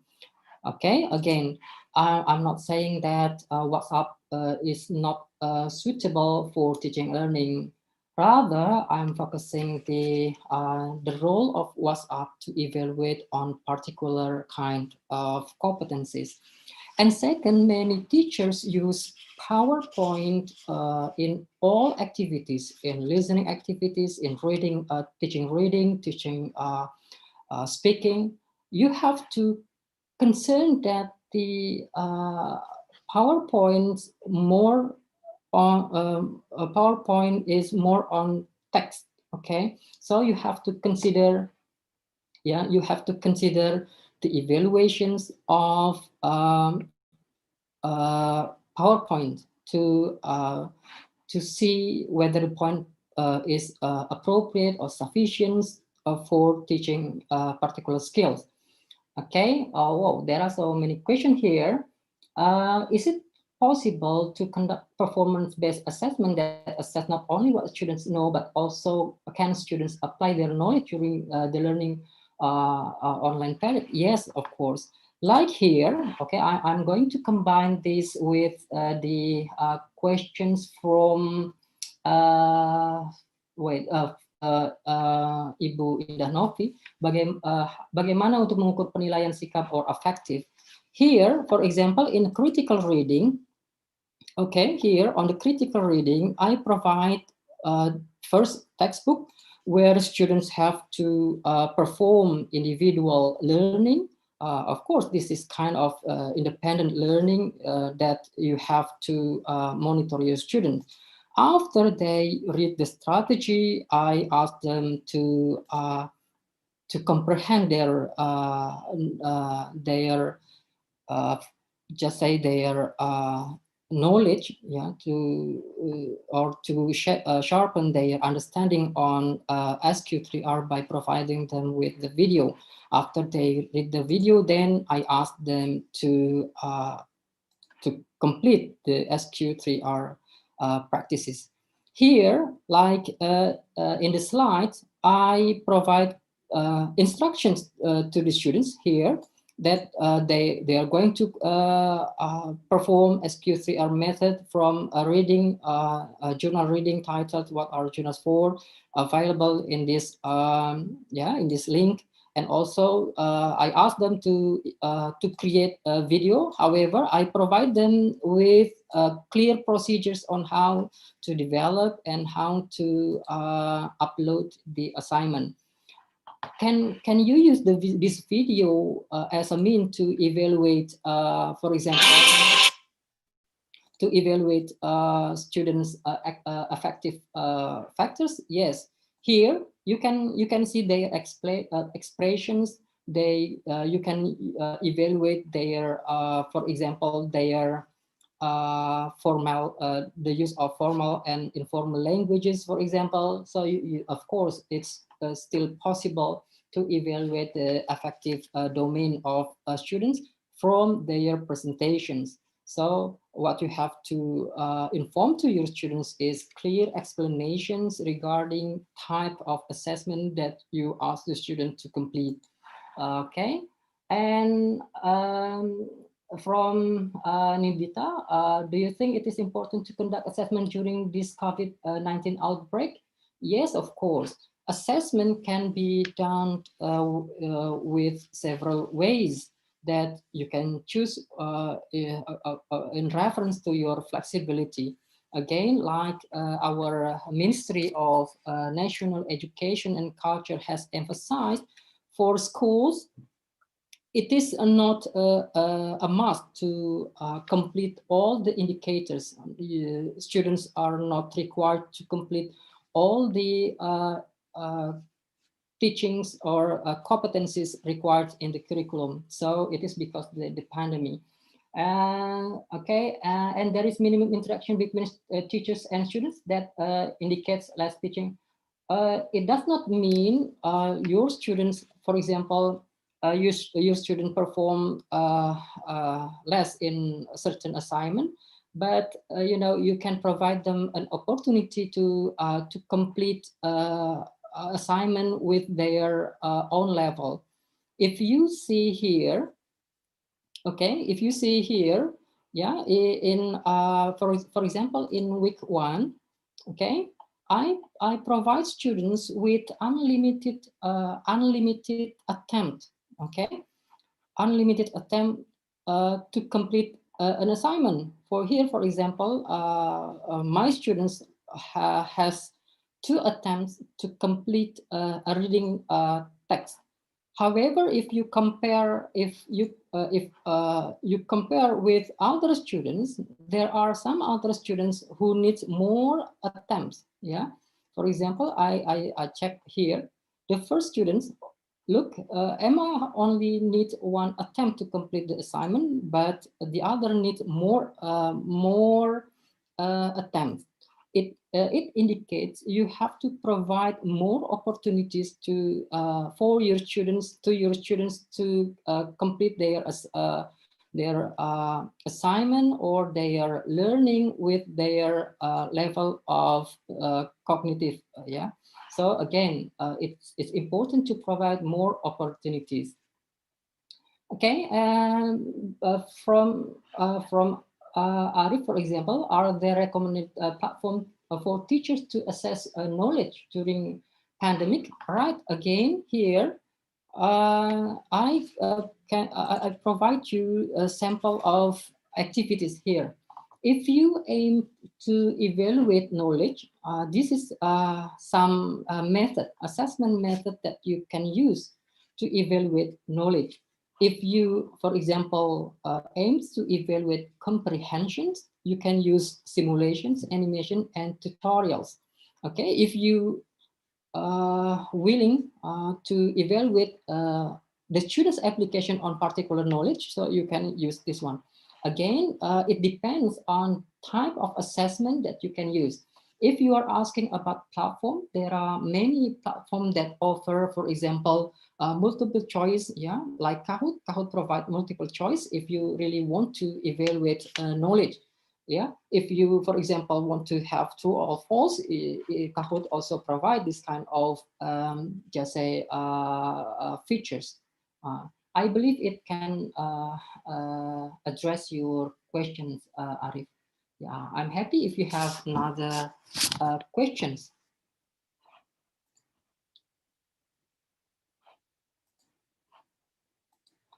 Yes. Right. Okay. There's still no any question. I have shared these slides to you in the browsers. You can download and you can learn. You can study about the characteristics of assessment method. Yeah. Again, my focus is not to teach you on how to use particular types of technology. Rather, I give you, I provide you with background information on how to find, select, and adopt particular technology to facilitate your assessment practices. Yes, if you have some other questions, I'm happy to answer.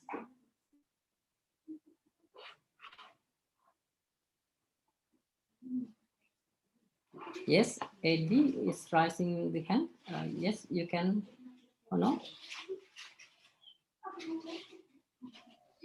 Oh, Pak Eddie. Please, Pak Edi.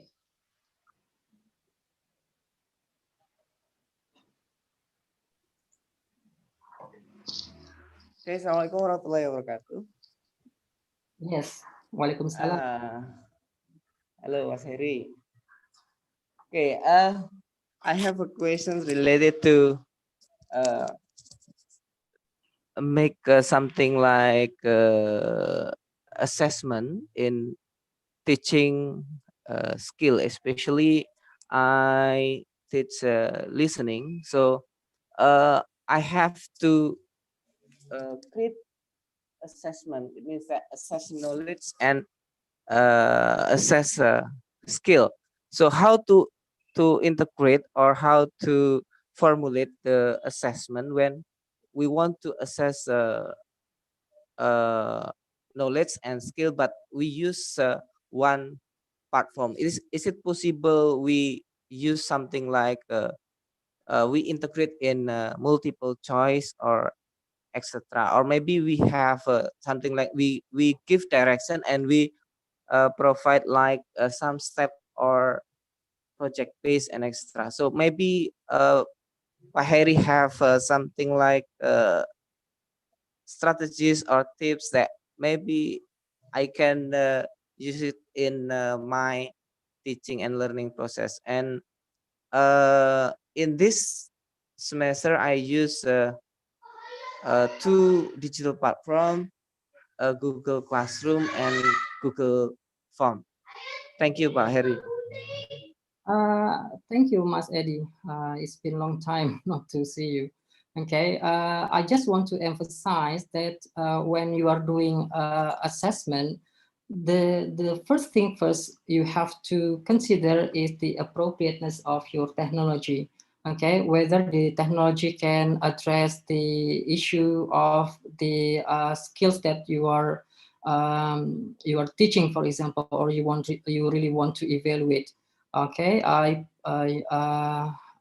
want to show you about this one. Okay, if you use many separate technology, okay, the issue you have to address concern with the holistic and integrated assessment. Okay, if you use Edmodo, for example, and then you include Kahoot, for example, you use Quipper. Okay, you exercise many types or many different types of technologies for conducting the assessment. The thing that you have to convince yourself, can you draw conclusions from the assessment activities that you have done using those kind of technology? Okay, it's quite difficult to integrate, because if you use Edmodo, can you export the students' record and you combine with, for example, the Kahoot? Can you export Kahoot's result of your students' assessment, and you triangulate between Edmodo and also Kahoot, and you can you draw just a conclusion regarding to the whole holistic view of your students' performance.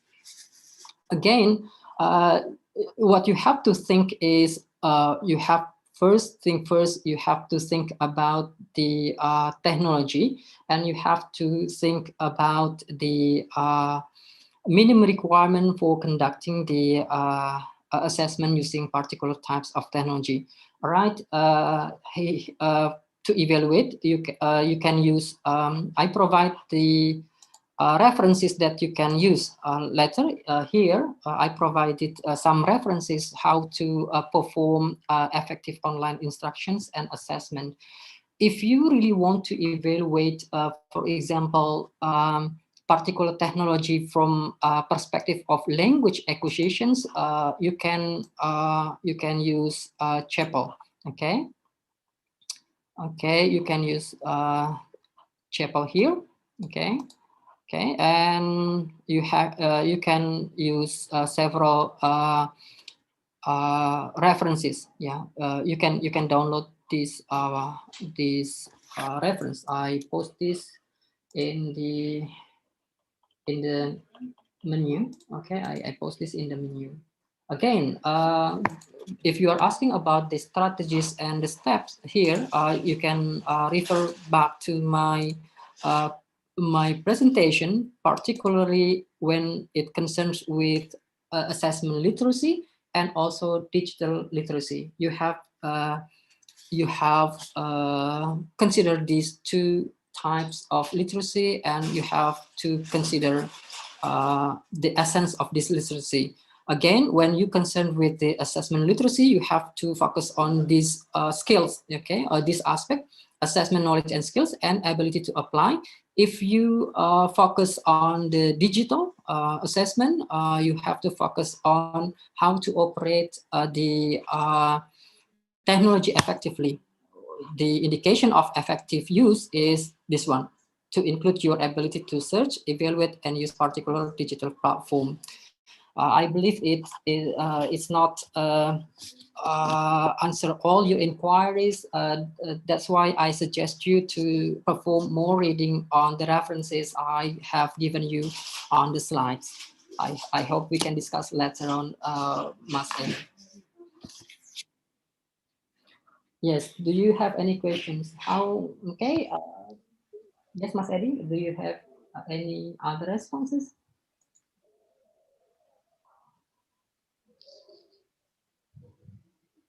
Pak Edi, is there any more question, Pak?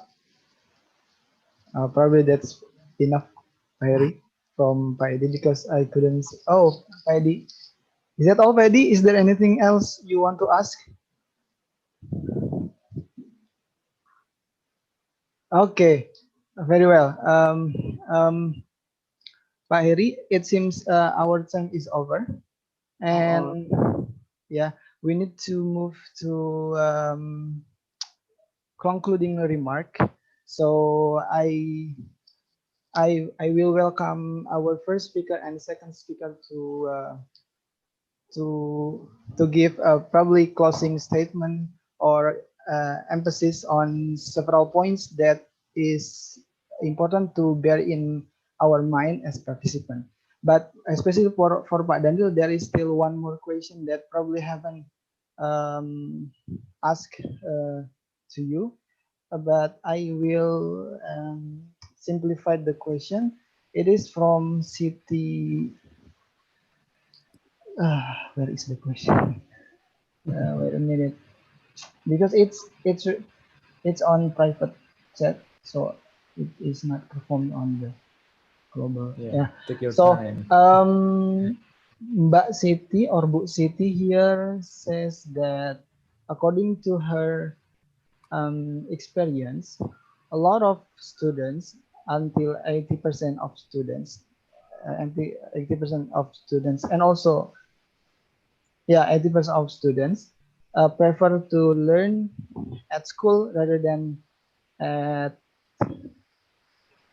home, because there is no any bonding or organic interaction when they learn at home. So what do you think about that, Pak Daniel? And then probably after answering that question, you could also continue with the concluding remark. Okay, Pak.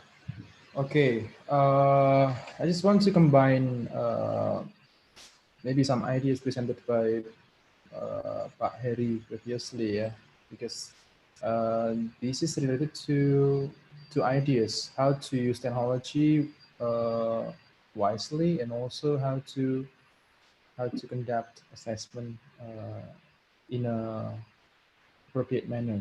Yeah. So yeah, our main problem when I'm also teaching my students is also on their engagement. Yeah, when we give them too many assignments, too many quizzes, yeah, I believe that what will happen is they will demotivated. They will be demotivated with the learning process. So my highlight in this talk is actually it's not the technology that we use that matters, but on how we use it to attain the right simplified learning goal. So that would be waste of time and useless, yeah, if we try to give them too many assignments, too many quizzes, as if we want to measure the whole things. But at the end, what we find is the students are stressful. Yeah. So less is more. So once again, less is more. So I hope that our participants in this seminar is smart enough to you know to understand that what we all see is shiny and also sophisticated technology.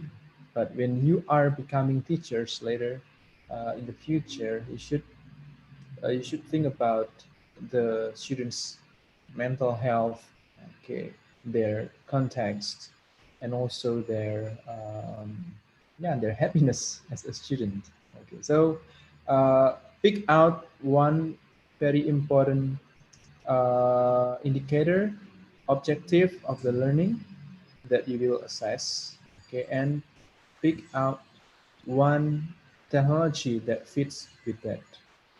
So I hope this can summarize and sum up the points that I deliver in this seminar. And my point is actually not so much on the assessment, because I know that Pak Herri is going to talk about that a lot more, and I also do learn a lot from him. But you can just categorize and choose, okay, or even combine, as if we are using HyFlex to combine, okay, because one assessment strategy might not be sufficient, but you have to choose the other one. This is not a simple situation, I know, not an easy situation. Teachers should be smart and students should work hard. Everybody is on the same board. I think that's my point, Mas Nizar. Thank you very much, Pak Daniel, for concluding remark and also highlights on several points. I really appreciate your coming and your attendance, Pak Daniel, and thank you very much for thoughts and insightful talk. And Thank you. for the next concluding remark, probably will be delivered by Pak Herri Mulyono. Time is yours, Pak. Right. I just to conclude from my presentations that literacy is the key factor that help you achieve the success of online teaching and learning. In this case, I emphasize the importance of assessment literacy and also digital literacy. Again, I have to emphasize that you do not need master or exercise many kinds of technology or many advanced technology for your teaching and learning activities. What you have to do is to operate effectively the technology that fit your needs and your students' purpose of assessment. Again, you have to consider several technology for assessment in the view of holistic approach or integrated approach of doing assessment. I think that's all, Mas.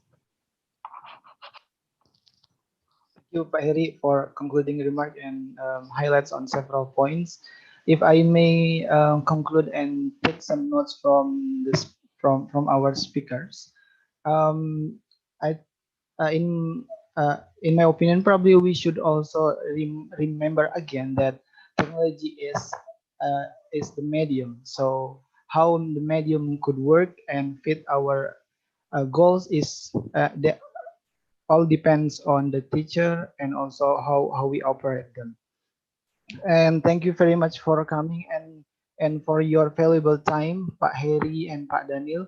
I hope we could face this pandemic together and then we come out as the victory, as the winner. And then we could also have more, let's say, sophisticated learning in the near future, because I believe pandemic teaches us something that we could we should adapt to the situation, and online learning is one of the choices. I think that is all for me and also from our speakers. Please everyone give applause for our speakers. It is very honored for me to be part of this national seminar, and thank you very much for me, and that's all for me. I will give it back to the host or the MC. Yeah. Thank you very much. Assalamualaikum warahmatullahi wabarakatuh. Waalaikumsalam warahmatullahi wabarakatuh. Oh, and don't forget everyone, I was just informed by the committee, we're going to have a picture or screenshot. Is there anyone here from the committee who will lead how it's going to be? I mean, is there anyone here from the committee, please? Here, Mr. Is there? Yes, sir. I'm Oh here. yeah. I'll give it back to who's going to handle Me. the photo session. Yeah. Yeah. Thank you. Okay, today's webinar is over. Thank you for the outstanding explanation from the two speakers, and of course, the great guidance from the moderator. As mentioned before, the audiences are not allowed to leave the WhatsApp group before downloading the e-certificate, and please kindly fill out the feedback form which will send tomorrow. And there is no attendance list for today's webinar. I'll repeat. There is no attendance list for today's webinar, but you have to fill out the feedback form tomorrow. Yeah, don't forget to attend the next series that will be held tomorrow, as I said before, which also will present the outstanding speaker and moderator. And before we close this webinar, we actually held a giveaway. So for those who mentioned by me, you may contact the committee, which the contact could be found on the flyer. So the names are Amam, Faisal, Arif Arga, Finka, Wangun, Nindita, and Nurdiana. Once again, Amam, Faisal, Arif Arga, Finka, Wangun, Nindita, and Nurdiana. You may contact the committee.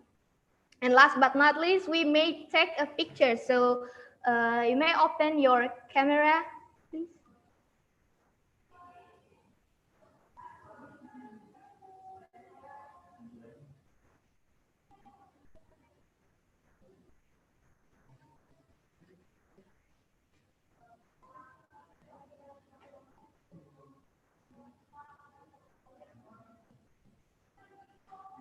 Okay. I'll count on the 3, 2, 1.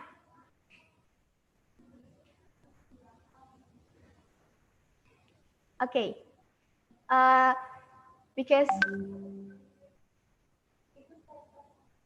the participants is a lot, so we may take another slide. So prepare yourself. Okay, wait. On 3, 2, 1. Okay.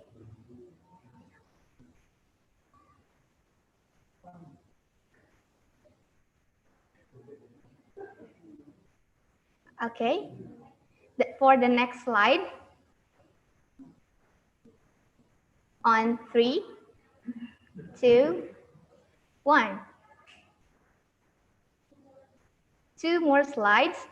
Okay. On 3.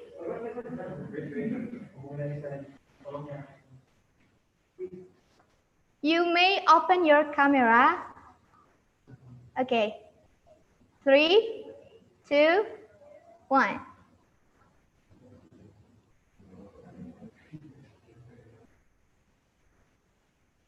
Okay, we go for the last slide. Again. 3, 2, 1. Okay, thank you very much.